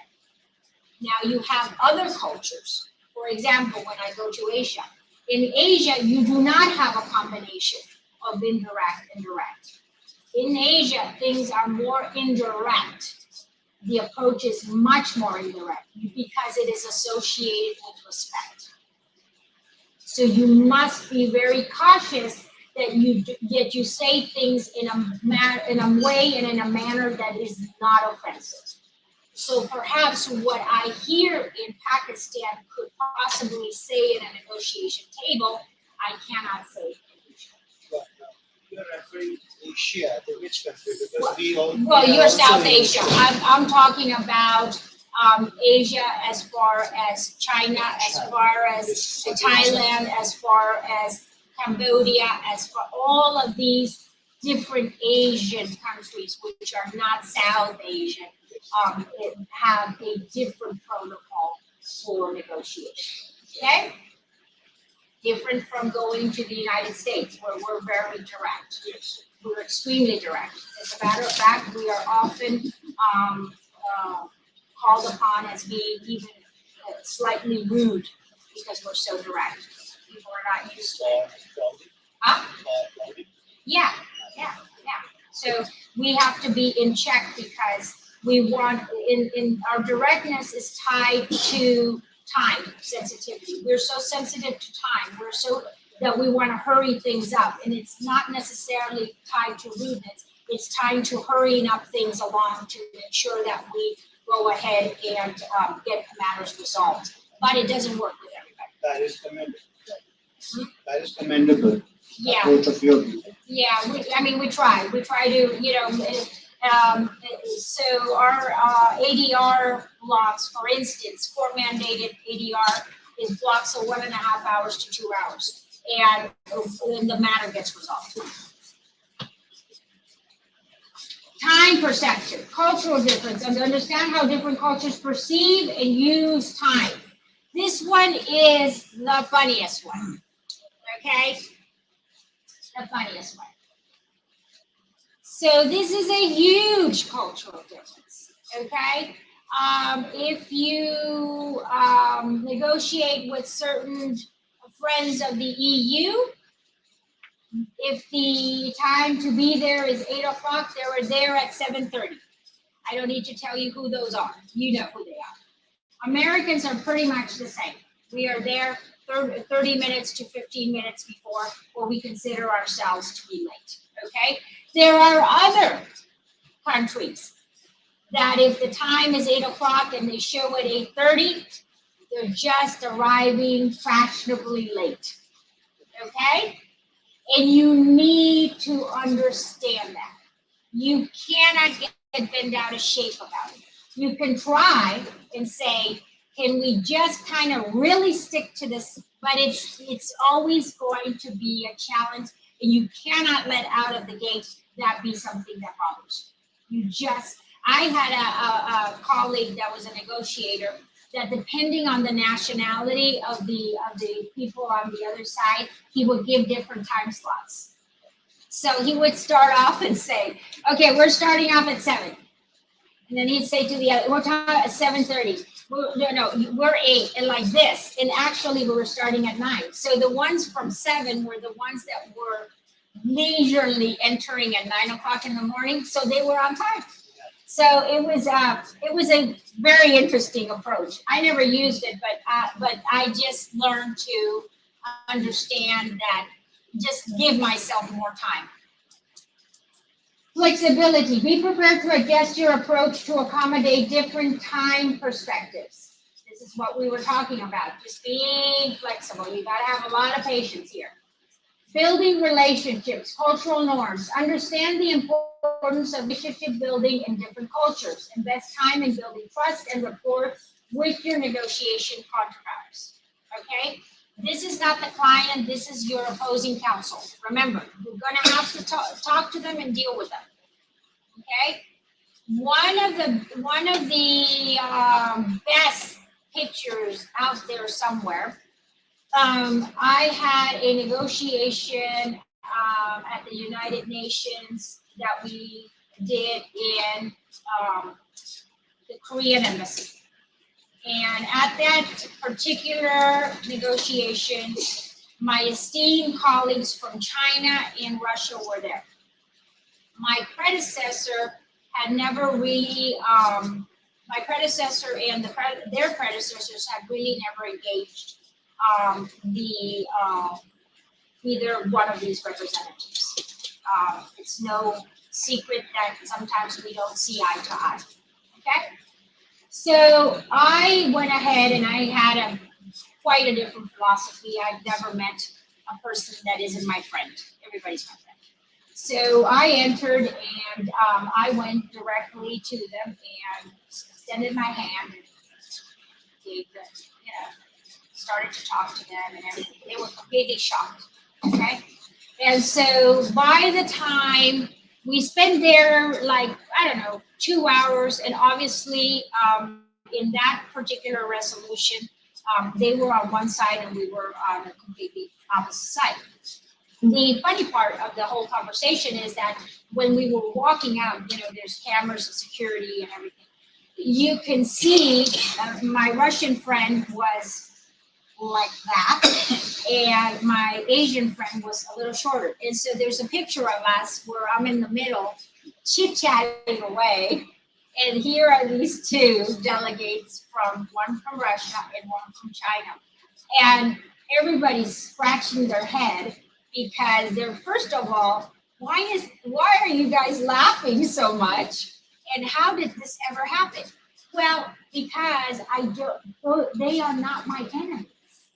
Their policies at times may be different their interests do not align, but they're not my enemies. And we had a jolly time. And it just proves that even in the most tense of circumstances, you can find something nice to talk about, that you don't have to be so hostile to each other. And it's completely unnecessary. So yeah, that was quite a buzz at that time when I got back to the State Department. So going on, what have we learned? For the remainder of the time, we will engage in discussion and role play. Before I do that, I want to ask if you have any questions or any comments that you would like to discuss. We can open it up. Any comments, any questions? Nothing. You all know everything. Well, that's fantastic, because now we get to use it. So we are going to go into our role plays, okay? And these are going to be much, much more elaborate than the ones you did yesterday, okay? So please take out, we'll start with a really, we'll start with from easier to harder, okay?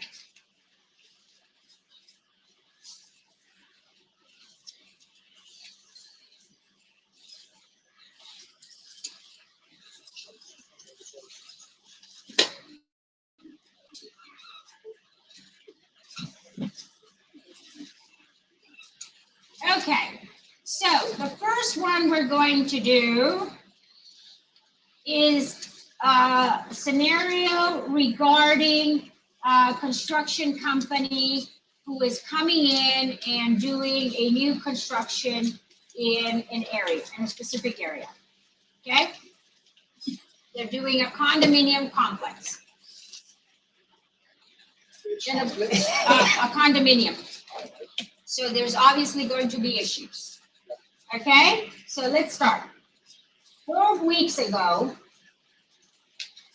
Tim Brothers Construction Company began work on 77 condominium complexes on an end of quiet wooded dead-end street called Chestnut Drive.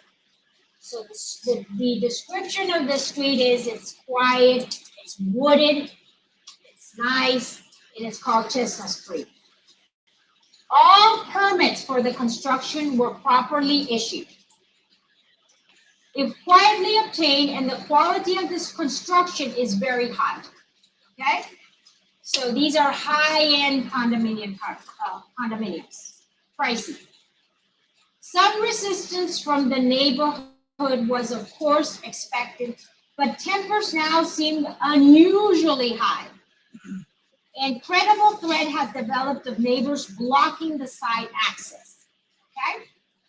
So at the construction company, neighbors are picketing or coming in and protesting because of the building of the 77 unit condominium. The company's general counsel and VP of Public Affairs has scheduled a meeting with a dentist and a lawyer representing the neighborhood negotiating committee. So let me explain that to you. That means that these people that were outside protesting and everything came together and they formed a committee, and we have a dentist and we have a lawyer heading up that committee. Okay? So we have 4 parties so far. Okay? We have the general counsel for the company, we have the VP of Public Affairs, and we have the lawyer and the dentist that live in the neighborhood. Okay? 2 representatives of the largest bank in town will also attend the meeting to attempt to facilitate a resolution to the problem. Okay? So, 2 bankers, 2 representatives of the largest banks will attend that meeting. We got 6 people now. Okay?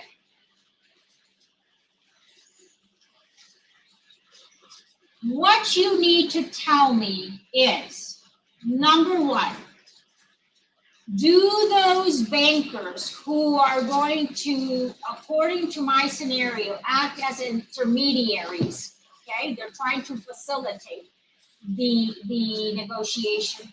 Are these bankers uninterested third parties or interested third parties?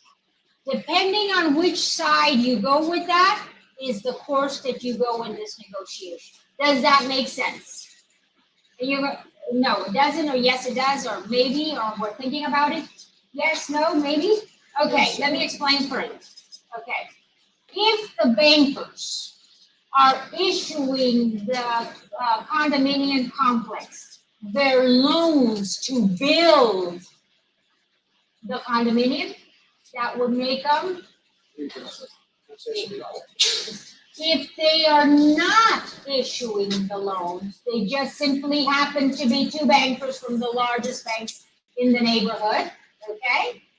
Then they may not have any interest, okay? May not, because somebody will come up and somehow tie them, even though they're not giving the loans. It always happens, okay? So that's what you have to tell them. Okay? You have 20 minutes, okay? Because since the tempers have flared up, now the issue is that the neighborhood has come together with the local NGO, and is determining that the construction company, by creating this Mastrosas 77 condominium, is affecting the environment, the eco-environment in that wooded area. At this time, there is no reports to support this.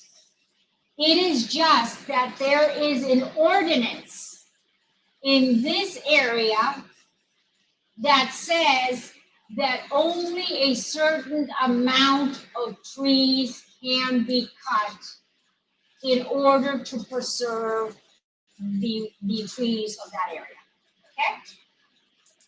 So you need to tell me at the end, will the company reach an agreement and continue to build without the interference of the neighbors, and this organization, this green company, will they have to halt or will they have to desist from continuing to build?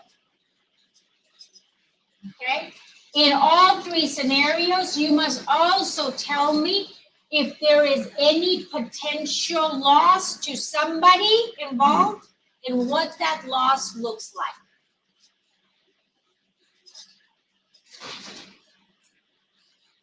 Repeat the assertions what we have to ascertain. I'm sorry? Could you repeat the three assertions what we have to ascertain? The three assertions are, you are going to tell me whether they can reach an agreement, okay?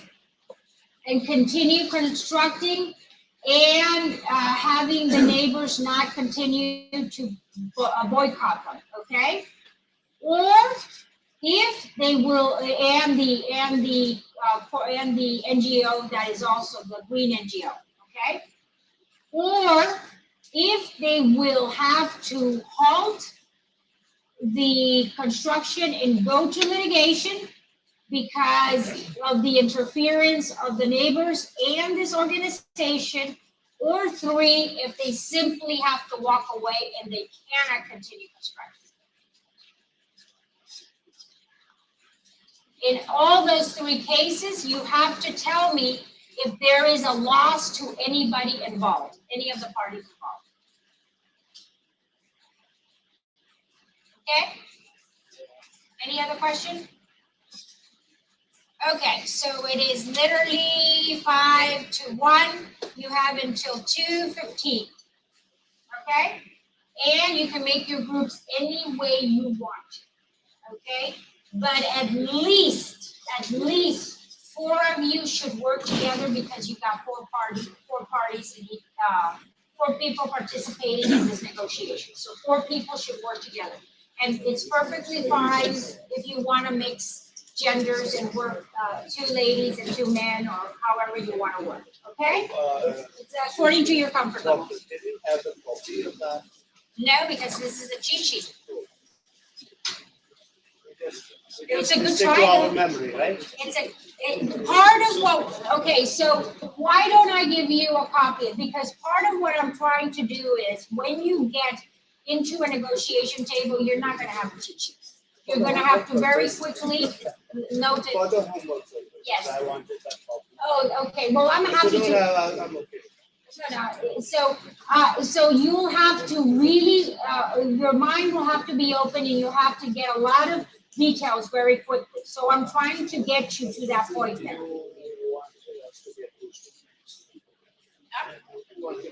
Four of you. You wanted to get us two states. Yes. Rapport is entitled to that. Yes.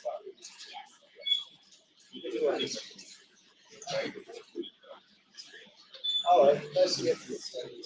Okay, 4 people, come on, 4 people, guys. You can work in bigger groups, but 4 minimum. If you want to work, 7 of you, it doesn't matter to me. It's just that you have to minimum have 4 people, okay? 4 people. You 2 could work with the 2 judges right there behind you. Absolutely. Are you 2 working with somebody? Oh, you're working with them? You guys are working together. Okay, no, sorry, you cannot. Anybody, I have 2 ladies here. 2 ladies. Who has 2 people that, are you 3 working together? Who are you working with? All 3 of you? Take the 2 ladies as well. Okay? Yes. And you can move around so that you are able to work in a way that, remember, this is going to not be gender specific. So, yeah. Just keep it. Okay.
Okay.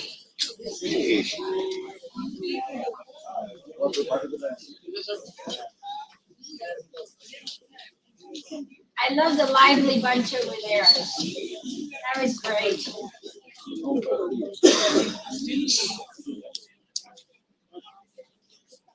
Did you guys solve that problem and every other one too? Try to solve the problem of all Oh, the world. You guys even signed a peace treaty. Oh, there you go. Oh my God.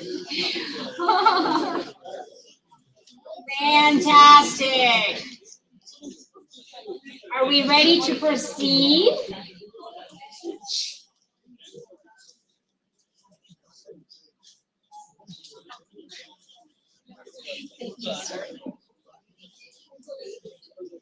Okay, guys, who wants to go first? You do? Oh, no wonder you're up here. Okay. Please, by all means, make sure it's on. Attention, please.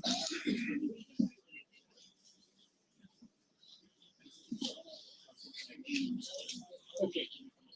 Our vibrant group of negotiators consisting of the following members. I request all the members of the vibrant group to please come on me. Oh, I love it. I so love it. That's awesome. That's so great. Mr. Nazarabad. They are more than 4. Shehzad Hasan Baksa, Sanaullah, Yasir Majboor, Malik Ishfaq, Adnan Mehdi, Akil Ahmed, Usman Azhar. Wow, that is an impressive group. Team Pakistan. Look at that. They look like the king of comedy. Okay, dazzle me. There were 4 parties to the negotiation. Guys, pay attention to your colleagues, please. Civility. There were 4 parties to the negotiation.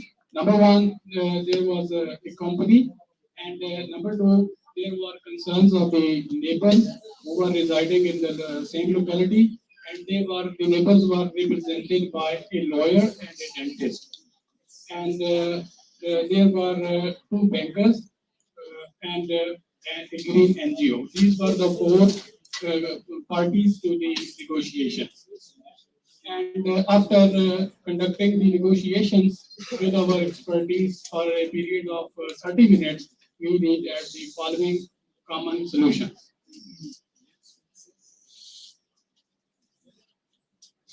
We concluded that the parties mutually agreed that the construction of the condominium would continue, and it would be for the benefit of all the parties concerning.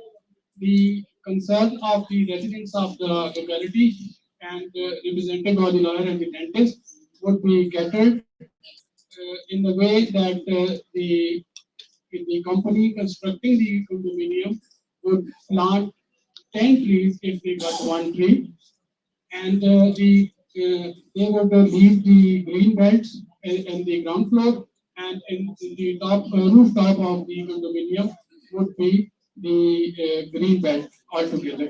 Rooftop would be the greenhouse.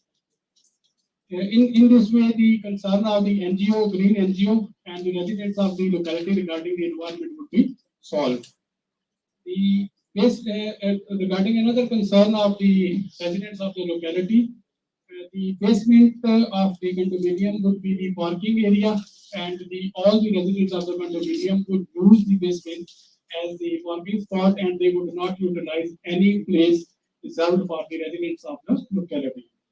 Number 3, the residents of the locality may have a concern that whether the company would fulfill this promise or not after the completion of the condominium. For that purpose, the banks would be engaged, and the banks would give bank guarantee on behalf of the company to ensure that the company would fulfill all the commitments which are made by the company regarding their concerns. And we also, the concern of the lawyer and the dentist who are representing the community were also resolved in the above mentioned terms. Any question if you would like to ask? Anything else you guys want to add? No? I gotta tell you, I am so impressed with you guys. That is just so fabulous. This is a great group. I want a picture with this group. Thank you. I want somebody to take a picture with this group. This is a fantastic. Who will take our picture? Thank you, thank you. This is great. This is one of my biggest groups. Thank you, gentlemen, so much. Thank you, thank you, thank you.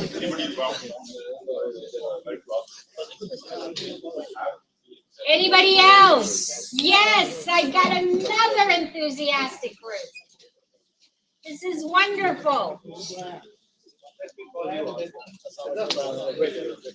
Pass the baton, gentlemen. We're in the oh, there you go.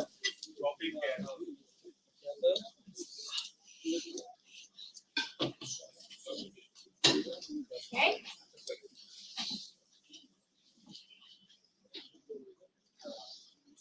Okay. We are listening. Look at this. This is great. You did a diversity. There you go. First of all, I need to introduce my colleagues. Yes. We have collaborated with each other. I have Mrs. Hiram. She is senior civil judge from Hyderabad on my left hand.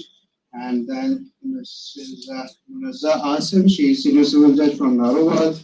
Then Ms. Neelam, she is senior civil judge from Tanur Muhammad Khan. And then Mr. Allah Muhammad, he is senior civil judge posted at MIT High Court. And then Mr. Inayatullah, he is the senior civil judge posted at Tera Alaya. And then Mr. Asif Ali Jatoi, he is senior civil judge at Hyderabad. I am Ijaz Ali Chan, senior civil judge Ladakh. So we have assigned a particular role to each of us. All right, so Mrs. Hiram and Ms. Munazza, they are the representative of the leading banks. Oh, okay. They are to secure the bank, interest over there. And Ms. Neelam, she is from NGO, the Green NGO. Oh, okay. Yeah. And Mr. Asif Ali Jatoi, he is the vice president of the local administrative laws. And Mr. Inayatullah, he is the victim, according to our understanding, because he is the proprietor, the owner of that company who is raising that monument, over there. And next to me, Mr. Allah Muhammad, he is a lawyer. I'm playing the role of, the doctor, of the dentist. Yes.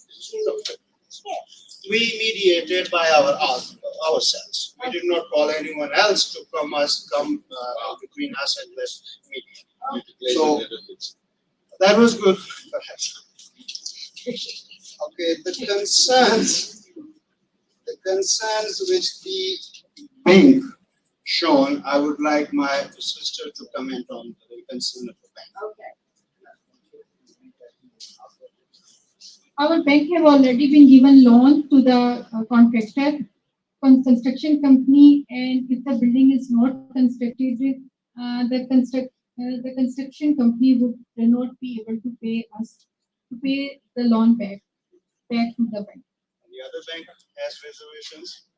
We already have a reservation because contractor was going to give some extra units. So if the construction cost is raised by giving the extra units, and who will pay our loan if the construction cost is there? If in the case of the construction cost is increasing and the company is not able to pay us, and he is declaring himself as an insolvent or bankrupt, that ultimately the banks are who are going to suffer the financial loss. So banks are here to protect themselves as well.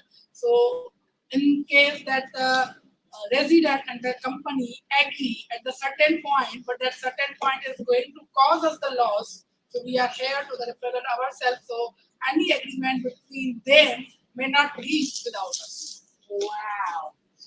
But to arrive on that reservation, what was the conclusion of the negotiation held between all of us was that the gentleman who is the representative who is raising the building, he came up with a resolution that, okay, for the community, I'm going to provide all the amenities and 30 units for each at a place where you can live happily.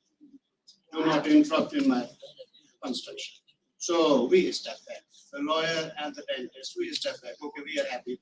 If we are being provided healthy environment with all the amenities, we don't have any problem raising you that building. So the gentleman who is the vice president, he also shown his satisfaction.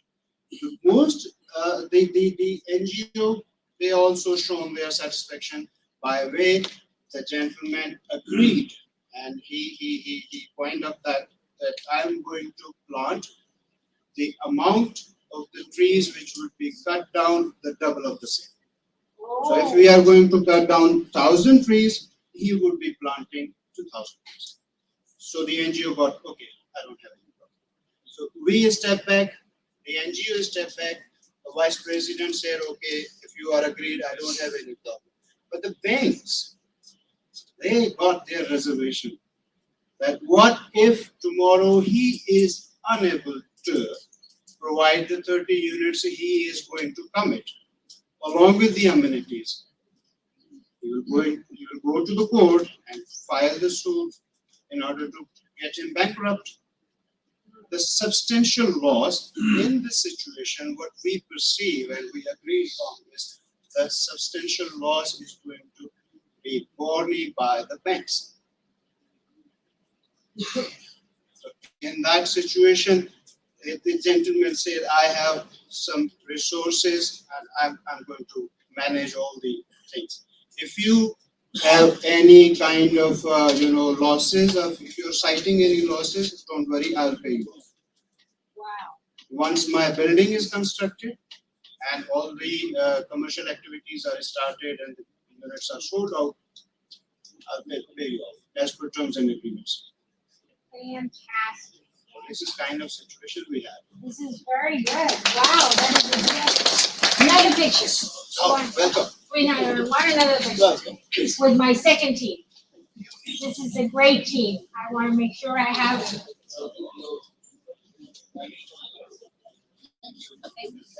Okay, well, thank you so much, guys. This is so cool.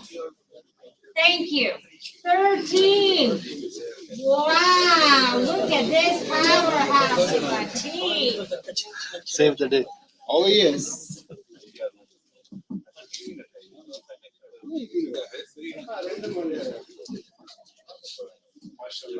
Wow. Assalamu alaikum, everyone. Our group name is Smart Group. Wow. You are smart, indeed. And let me introduce my team first. In actuals, we are from diversity.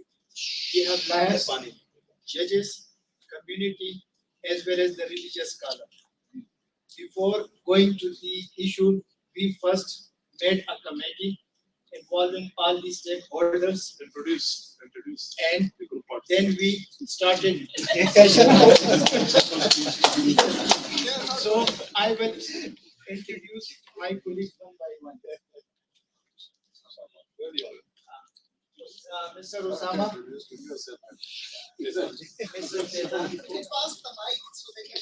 Everybody introduce yourself. These three are our community members who are representing the local community. Oh my gosh, I love On my right, it's Usama, he's a neighbor. I'm Filan, I'm also a neighbor.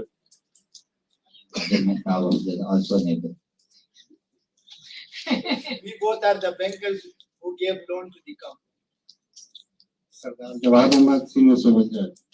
Ghulam Ahmed, Senior Civil Judge.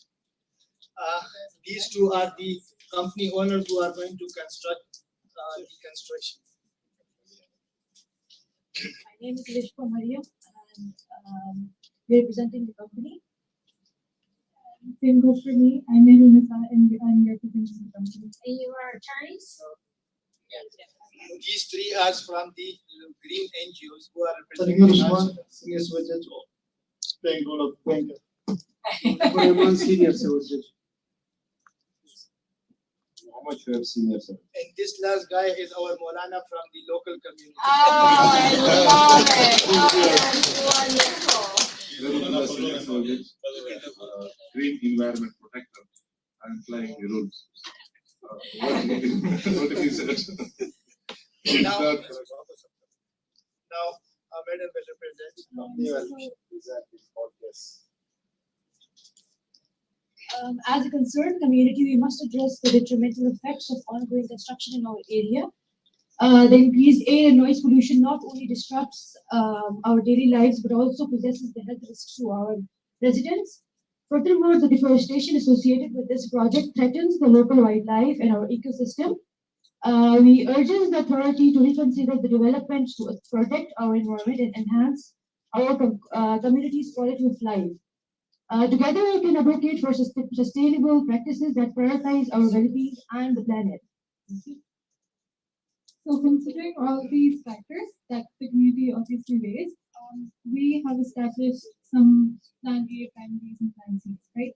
So plan A is that since we're building a condo, short-term condominium, right? So what we can do is that since the issue was raised for noise pollution and other pollution, what we can do is that we can set some certain working hours, right? During that time, basically, we can start the construction, and from the consent of the whole community, what we can do is that we can allocate a certain working hours, right? So that deals with the noise pollution. And secondly, the fact that deforestation was the biggest concern, what we can do, the fact that since we have already obtained the loan from the bank, we cannot adhere the development at the cost of few trees.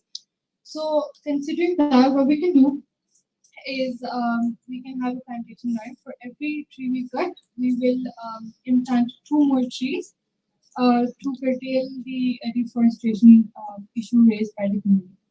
Moreover, apart from all the cons for this construction, what will happen is that it will ignite employment opportunities for the local community, right?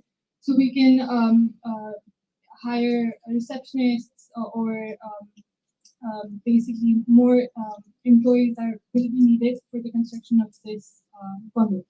So thank you so much. Thank you.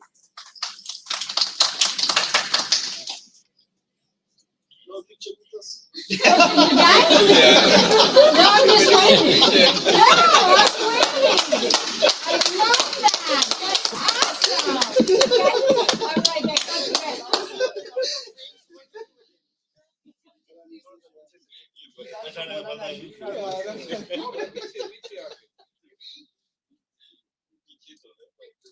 Thank you so much. This was fantastic, guys. All right, yes, we're concluding. We're there. Because you want to give them a 5-minute break. Okay. To get fresh and come back. Okay. Because this show will be here right at 2. Oh, right at 2. Okay. Okay. So. Okay. So with that note,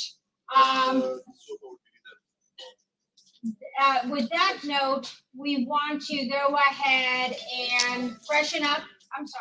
Freshen up and take a break and reconvene here, please, 5 minutes to 2. Okay? Thank you, guys. It was just fantastic. You guys did a wonderful job. Absolutely wonderful job. Do you have any questions before we adjourn? Any questions? Any additional questions? Well, apparently our session has ended.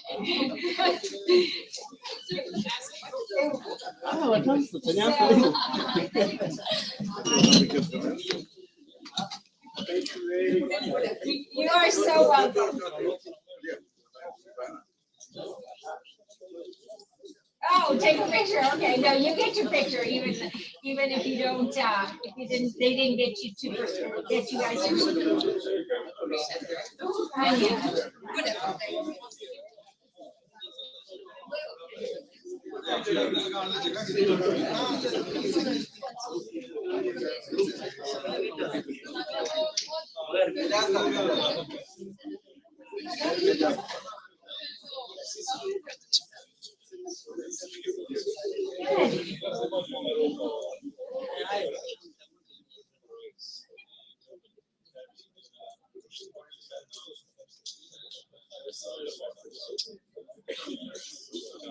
Posted, guys. Okay. Thank you. Thank you so much. Oh, you're good with too. Yes, absolutely. Oh, that's fantastic. All right. Thank you. Thank you. Thank you. I love it. I love it.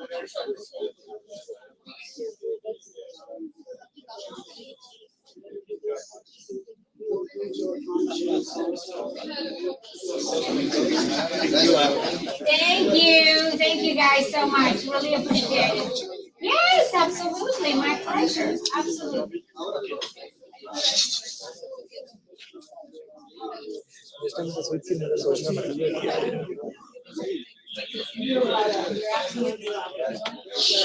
अगली मौका मैंने call करेगा मैंने जाके decide किसका मिल जाएगा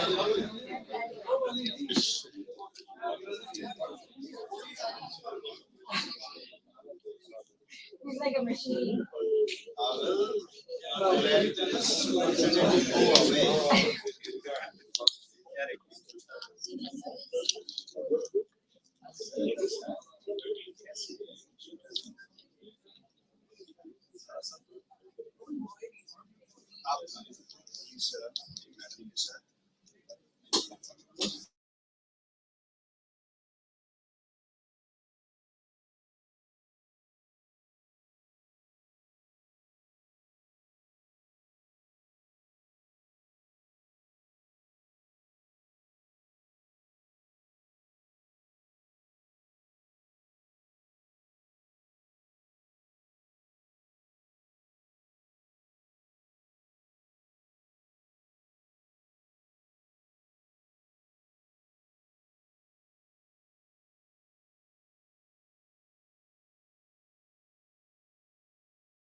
Honorable Justice Sayyid Mansoor Ali Shah.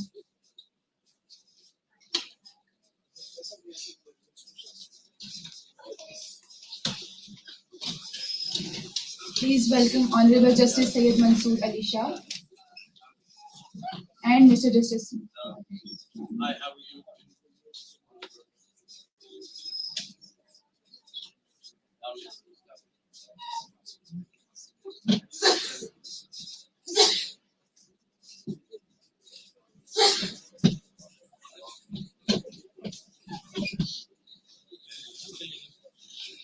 Thank you so much everyone for showcasing this respect, and thank you so much Honorable Justice Sayyid Mansoor Ali Shah and Honorable Justice Jamhan Kiani for joining us today.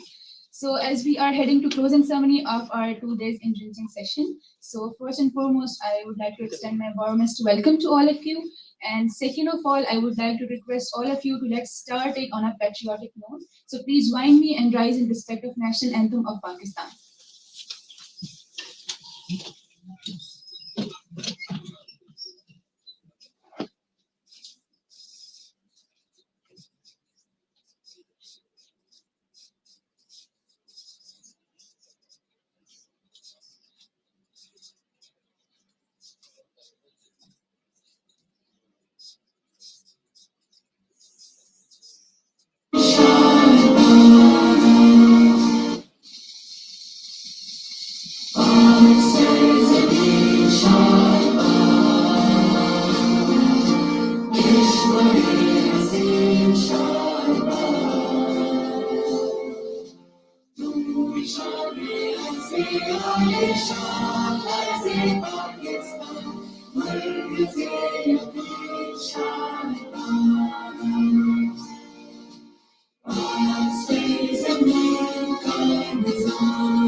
Thank you so much everyone for showcasing this respect. Moving further, I would like to request Mr. Hafiz Irfan Ahmed to please join us for recitation of Holy Quran.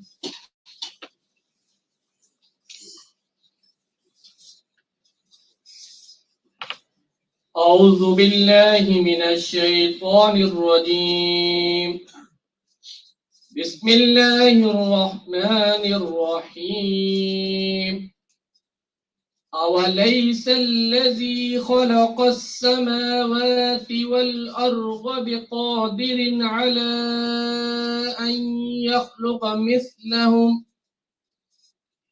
بلى وهو الخلاق العليم إنما أمره إذا أراد شيئا أن يقول له كن فيكون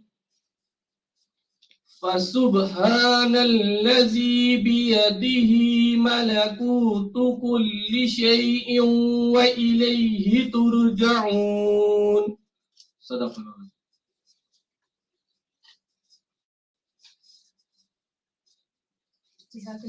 So before moving further, first of all, I would really like to highlight that I have witnessed honorable judges and experts in this session who were very enthusiastically learning and participating for being more expert. So first of all, I would really like to acknowledge all of you to please give a well-deserved round of applause for participants of this session.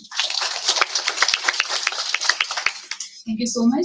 Now I would like to request with utmost respect Director General Federal Judicial Academy, Mr. Hayat Ali Shah, to please join us here and give a few words about today's collaboration.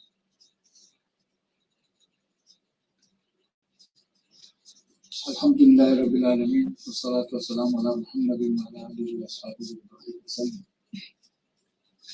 Honorable Justice Mansoor Ali Shah, Judge, Senior Appeal Judge, Supreme Court of Pakistan and Advisor to the Federal Judicial Academy. Honorable Justice Mohsen Akhtar, Senior Appeal Judge, Islamabad High Court.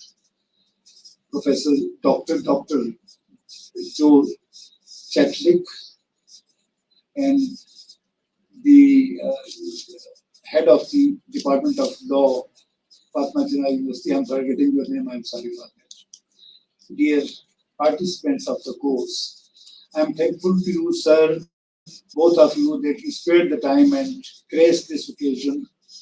It is, of course, a matter of great honor for the Federal Judicial Academy and for the participants that you have graced this occasion and you have spared the time, which is, of course, a great honor for all of us.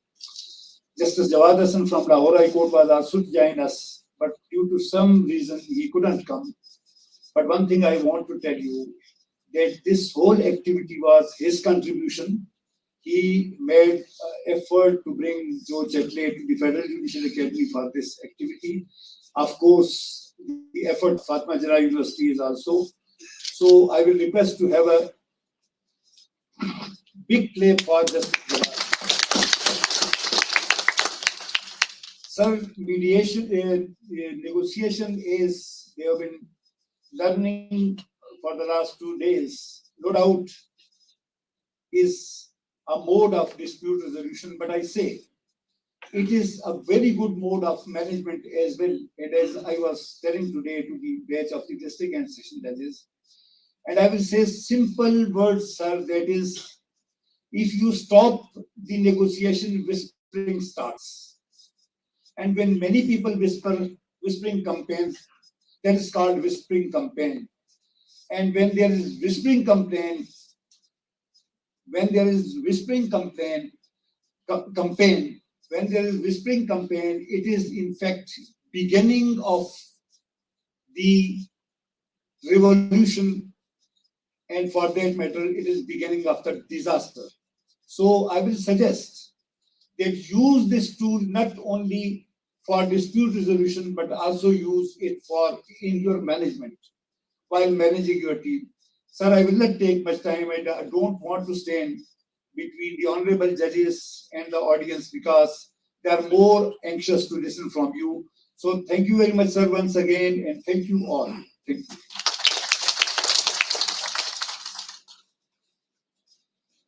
Thank you so much, sir, for your tremendous contribution. Further, I would like to invite Dr. Joe Chetlick, who was a resource person of today's session, because we are eager to hear from her that what are the reflections and what are the outcomes of this session.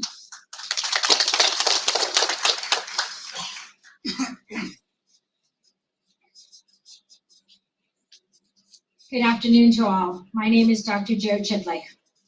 Before I enter to the reflections of today's class and the one from yesterday, I would like to first tell you something very much from my heart. I stand very humbled by the embrace of the hospitality that I have received in Pakistan.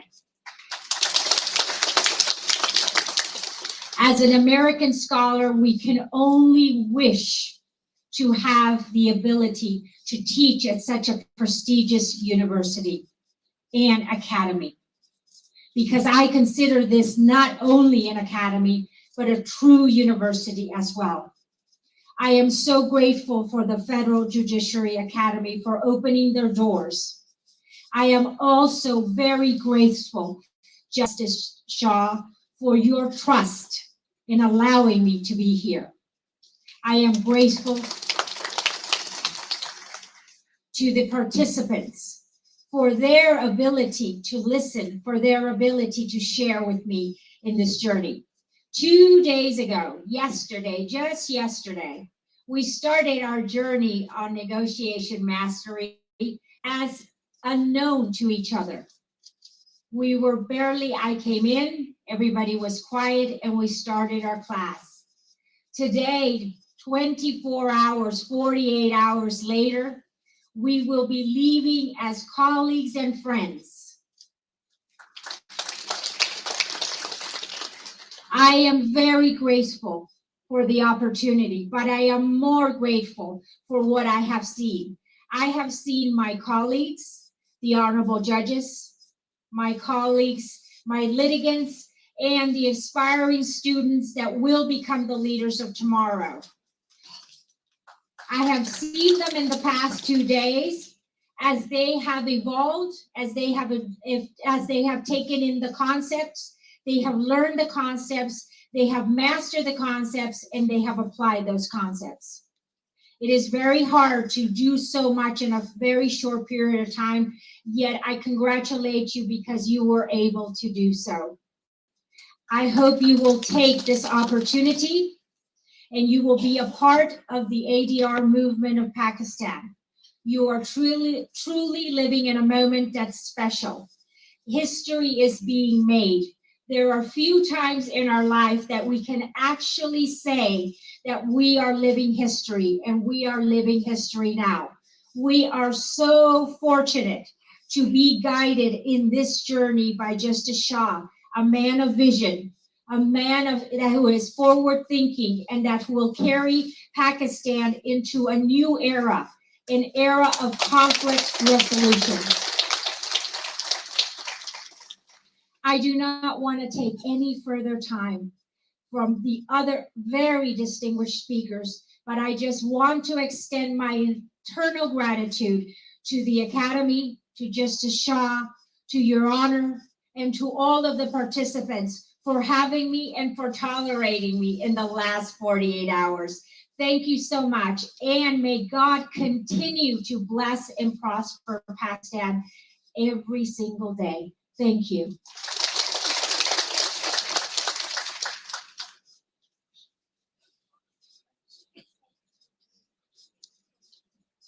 Thank you so much, Dr. Jo. The impact you have left is totally undeniable.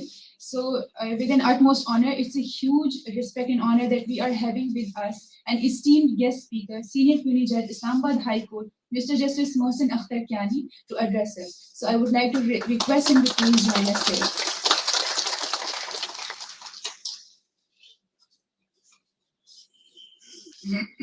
Bismillahirrahmanirrahim.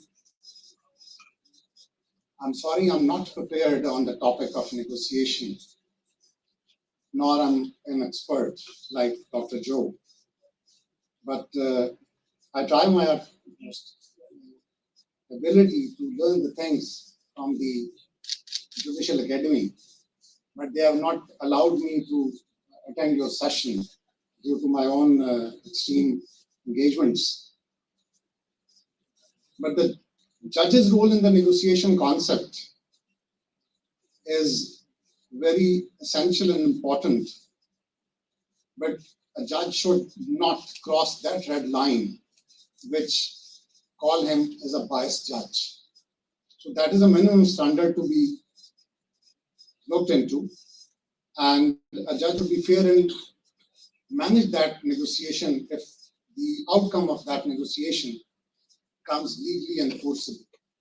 So that is the legal perspective, and you in this last 24 hours must learn many things of the negotiation skills, including the Islamic principles in the negotiation. I have seen the schedule of the events, but I will give you another important concept for learning perspective of the negotiation.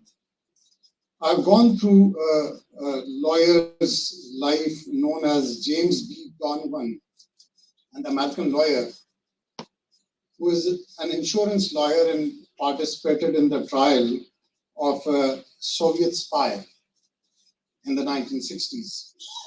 And the Supreme Court of US convicted that spy with the 5-4 ratio, and he only argued his case on a single line, that death penalty should not be awarded to him, and he should be given a chance for a life imprisonment, so that in future, if there is a negotiation of Americans and the Soviet in the Cold War era, so this man will play a role. And I came to know about this lawyer from a movie, Bridges of Spies, by the Hollywood. Must-see movie. And that movie actually comes from that perspective of how a lawyer can negotiate in those times of the Cold War, where one American pilot whose plane was shot down in that area, and he was captured by the Soviets in the U-2 incident. And he negotiated that convicted spy of the US, of the Russians, with the Russian KGB agents. And that movie will give you the entire perspective of the negotiations. And in this perspective, we are also mindful of the fact that in Pakistan, we have gone through the Tashkent Declaration that is based upon the negotiation skills of the diplomats at that time in 1966. The Indus Water Treaty is one of the biggest negotiations of India and Pakistan, and especially with the World Bank. And similarly, the Afghan-Pakistan Action Plan for Peace in 2018. And the most renowned negotiations were carried out in the Hudaybiyah Accord in the Islamic history. So these all are the events which formulated the history of the negotiations. So I'll recommend you the movie of the Hollywood, The Bridges of the Spy. And you should start learning with a new perspective of the skill which a lawyer can present and what the diplomats and the governments can perform. Thank you very much.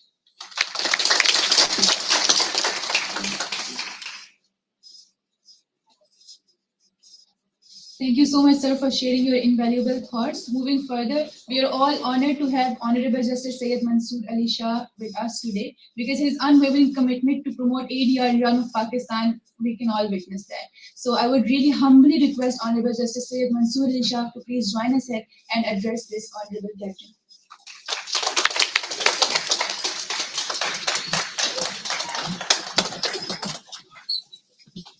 Thank you so much. Thank you.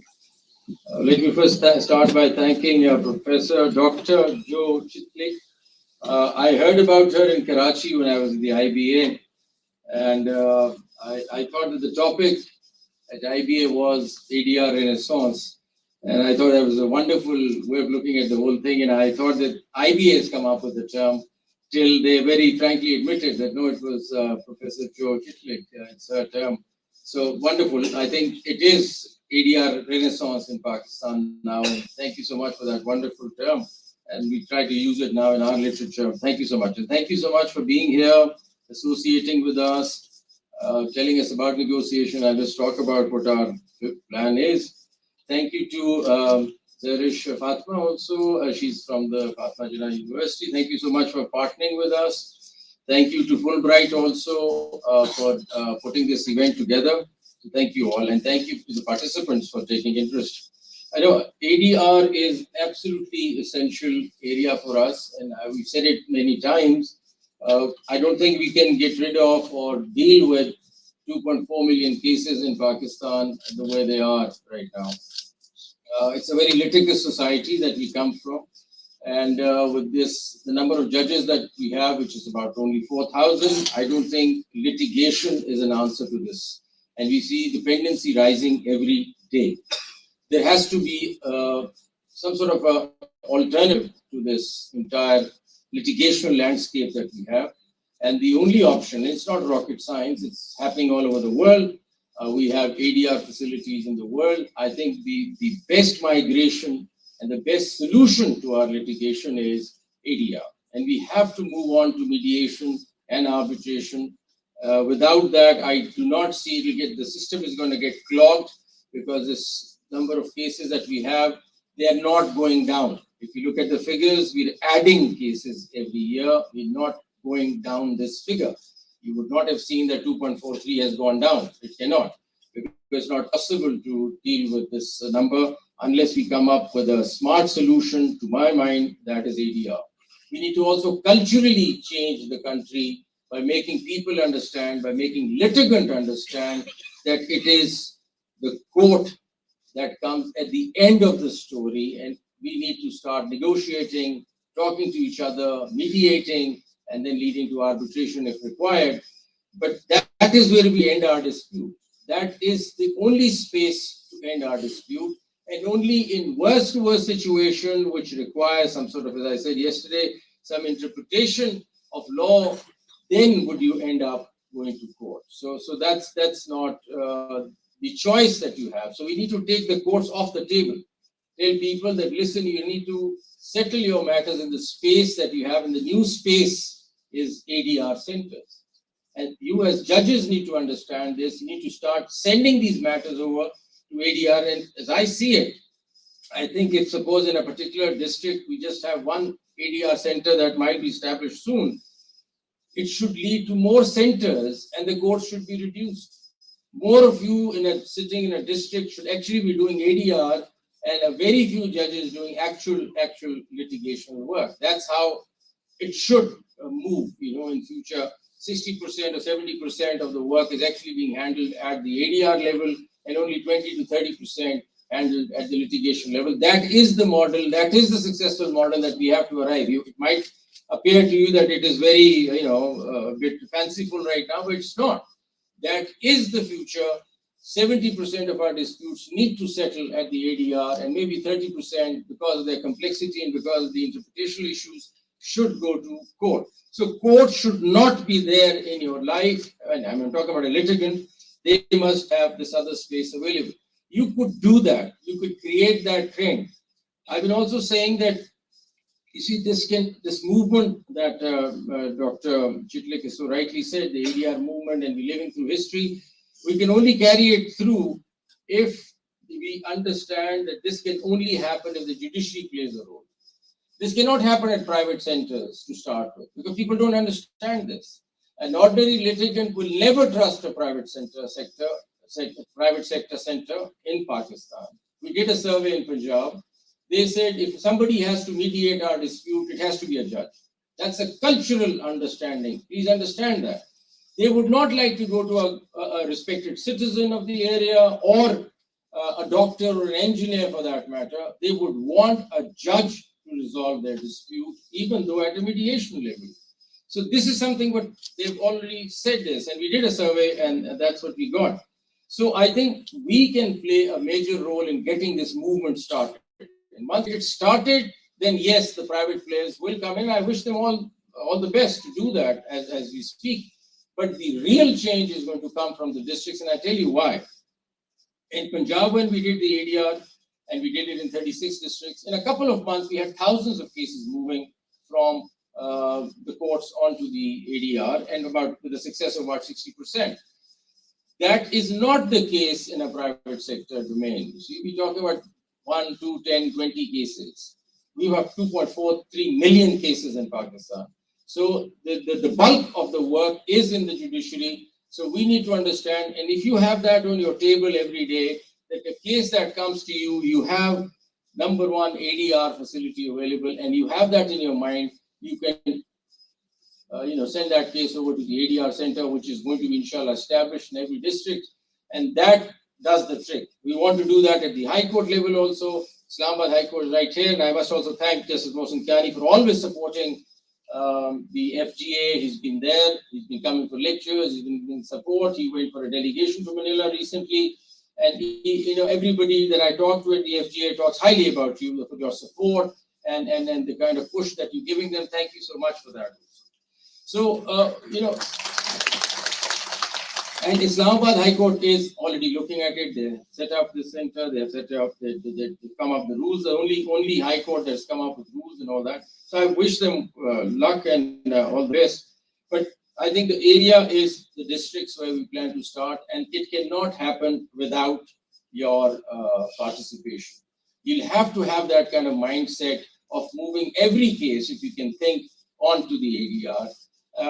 We'll have to sort of look at the point systems and how your performance is marked and all that. I think if you effectively send a matter to ADR and that gets resolved, you should get credit for that also, which is not so currently because the unit structure works differently. But we need to build into our unit structure and your performance evaluation. The concept of ADR needs to come into your working also. So, I just wanted to actually thank Dr. Chitlik, because negotiation is the key. And I wish all the judges of the Constitutional Court also get to negotiate. I think the country right now needs a negotiator with the current crisis we are in. And I wish we had a negotiator. And I don't know if you can stay back and resolve some of our problems at the constitutional level, that would be great fun. But otherwise, I think judges of the Constitutional Court need to sit through this course. I myself really wanted to sit through this course to understand. I was just caught up with other things. We need to, at a different level, understand how to communicate. I think negotiation and communication go hand in hand. I mean, I'm saying it in layman's sense, but I think other than the ADR and dispute resolution world, negotiation and communication helps institutions grow, because that's the way you talk to each other. For example, in the judiciary itself, today if I'm here, I talk to my judges. You see, it makes a lot of difference. I need to communicate with them. We were here last time, we were having dinner and all. We just sat down and talked. Unless my sessions judge or senior civil judge or civil judge talks to a Supreme Court judge, this institution cannot possibly take off. We need to break all the barriers to communicate. And I think negotiation, communication, they're one big family to me. We need to start the ability to talk. And I think that works very well for you within the districts. I hear that, there are session judges that you cannot speak to as a civil judge. You can't speak to your session judge. Well, I'm telling you, I'm a senior punitive judge of the Supreme Court. Talk to me anytime you want. That is the kind of opening of the doors that's required for the institution to grow. So I think we take a lesson at a personal level. One is the dispute settlement. Fine, we've talked about that. But I think we can carry this concept of negotiation, communication, openness into our private lives to make this institution get strong also. So I think I would request session judges who a lot of civil judges can't speak to, not the right model. Cannot work. You need to make things more, comfortable, more communicative, more deliberative, so people come and talk to you. They can tell you their problems. And I tell you, I assure you that the performance is going to change. If you're comfortable, I think love wins it all, you see. Communication wins it all. Creating, walls, having egos, creating an artificial facade of seriousness does not work in any healthy institution. Healthy institutions work with love and care for each other. The more you care for your judge, he'll care for you, you see. So I think all of this is coming out of negotiation to me. It's all coming out of love and affection for others and care for other human beings, because unless you have this sense of caring for the others, you cannot negotiate, you cannot settle disputes. This is all about care, because if you're even resolving disputes, it's about care and concern for the others and other human beings. So I think as an institution, I would like to say that let there be more love in the institution. Let there be more respect and care for each other in the institution. Institutions grow like this. They become stronger like this. So my request to session judges is, relax and open your doors to your judges. Talk to them so that you become a very interesting, communicative kind of a little institution that works together. We've opened doors. As I said, I'm open. You can meet me anytime you want while I'm here visiting. And I'm sure that's how Justice Kani is. And he's taken his time out to just come here, be with us. We want to talk. We want to meet up. So let that be also a takeaway from negotiations course. Not really in the dispute settlement context, but as making yourself in your institution more deliberative and more communicative in that manner. So once again, let me just thank Professor Chitlik. As I said, I really wanted to attend the course myself, and I hope I get some recordings of her, and I want to show it to my colleagues, because we all are in dearth of negotiations back home, and I hope we get to learn how to negotiate and talk to each other and make the institution very strong. I think we're very bright judges. We have very hard-working judges. It's just that if we channelize the energy rightly, I think it could be one of the strongest institutions in the country which could deliver justice. And that's all we need. And that's a life lived, you see, wonderfully lived. Thank you so much for this.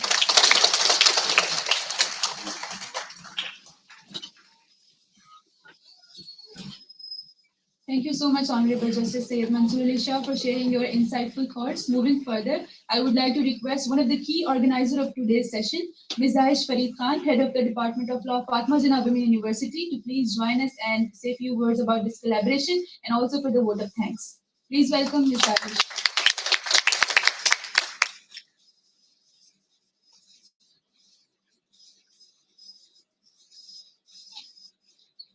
Assalamu alaikum. I would like to congratulate all the participants over the successful completion of this 2-day negotiation mastery course. For these 2 days, we have learned a lot about the theory, jurisprudence, and the practical skills required for effective negotiation. Like today, we are now well aware of this fact that you cannot be a good negotiator if you do not know the basic principles, theories of negotiation. And also as a Muslim, we should take pride and privilege of our Islamic negotiation principles that are deeply reflected in our Islamic culture, Islamic history, and in Islam.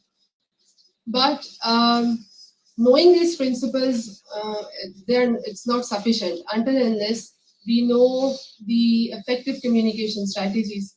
We are well aware of the legal and ethical considerations, and of course, the art of cross-national negotiation and communications. So in these 2 days, I'm sure that this course have really refined the negotiation skills of all of us.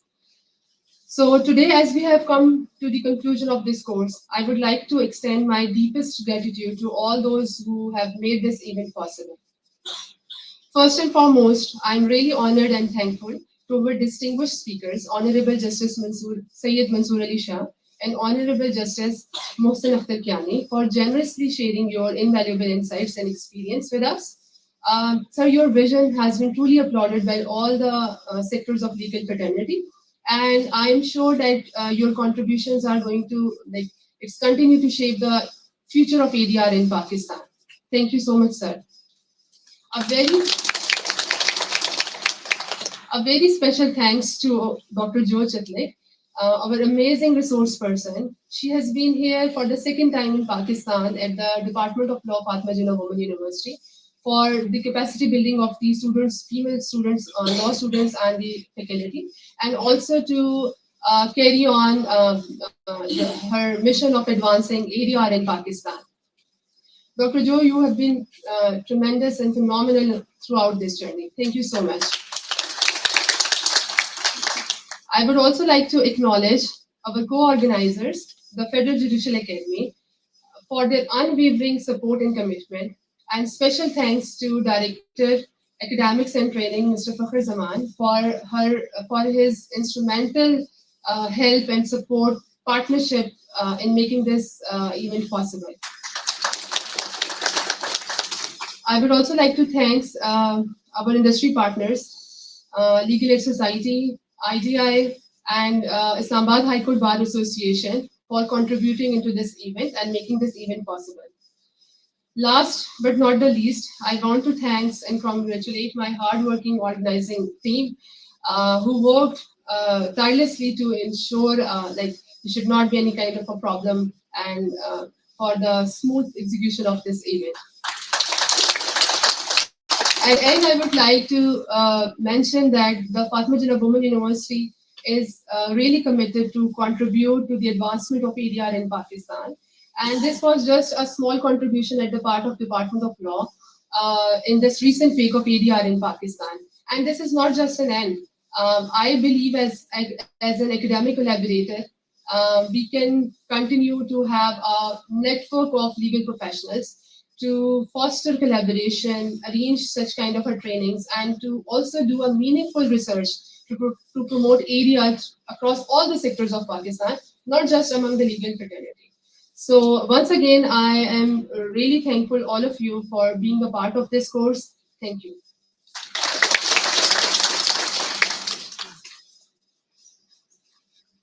Thank you so much, Ms. Daish. We really acknowledge your contribution.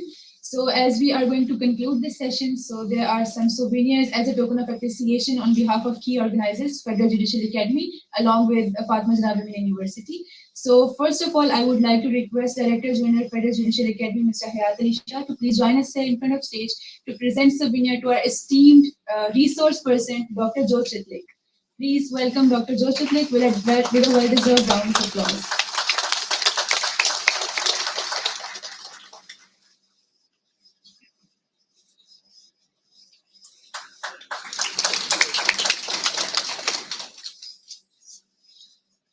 Thank you so much, sir, for joining, and thank you so much, Dr. Joe, for receiving. Next, I would like to request Ms. Aish Farid Khan from Fatima Jinnah University to please join us here to present souvenirs to our esteemed guests. And to receive first souvenir, I would like to request Honorable Justice Syed Mansoor Ali Shah to please join us here and receive his souvenir. And thank you so much for gracing this evening.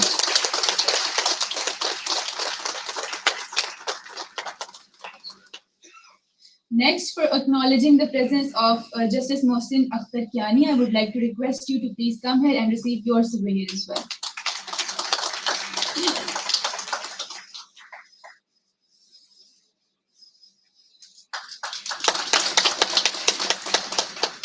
In order to acknowledge and appreciate the efforts of co-organizer Federal Judicial Academy, I would like to request Director General Mr. Hayat Ali Shah to please join us here and receive his souvenir as well. Please give a well-deserved round of applause for Federal Judicial Academy Director.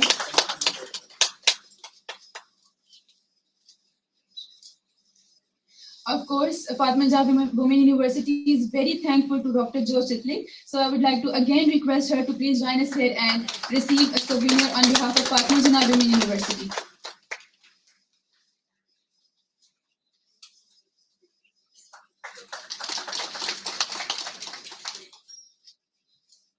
In order to be thankful to our industry partners, Fatima Jinnah Women University also wants to present souvenirs to them. So first of all, I would like to request Director Academics and Training Federal Judicial Academy, Islamabad, Mr. Fakhar Zaman, to please join us here as we are very thankful for your unwavering support throughout this session.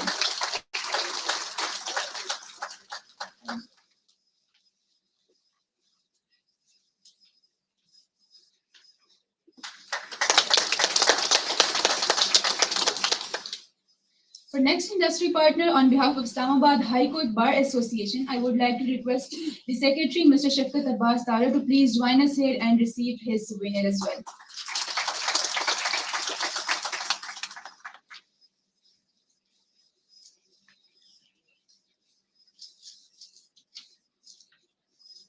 On behalf of Legal Aid Society, I would like to request Ms. Ishrat Fatima to please join us here and receive her souvenir. So unfortunately, she is not here with us, so we are moving forward. And at last, I would like to request Legal Aid Society. Is there anyone who is from Legal Aid Society? They can also receive souvenir on behalf of Legal Aid Society. So please also acknowledge their effort as well.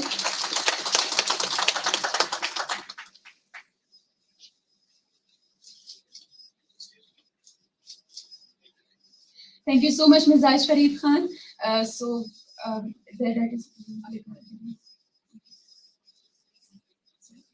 on behalf of International Dispute Resolution Institute Limited, I would like to request Mr. Adil Aziz Qazi to please join us here and receive souvenir.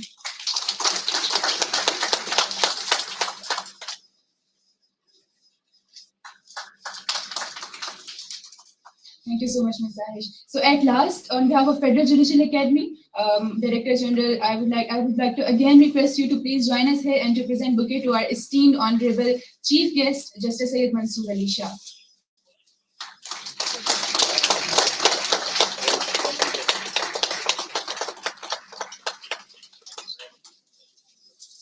So with all of these token of appreciations, we are going to end this enlightening 2 days intensive course.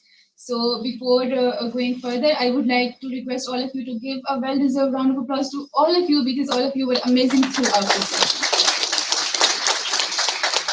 So before leaving, thank you so much, sir, for gracing this event. Thank you as well. I would like to mention that we are going to have a group photo, so I would like to request all of you to please join us down the stairs. After that, you can all have your certificates of participation from the lobby, and then we can have lunch. Thank you so much, everyone, and Allah Hafiz.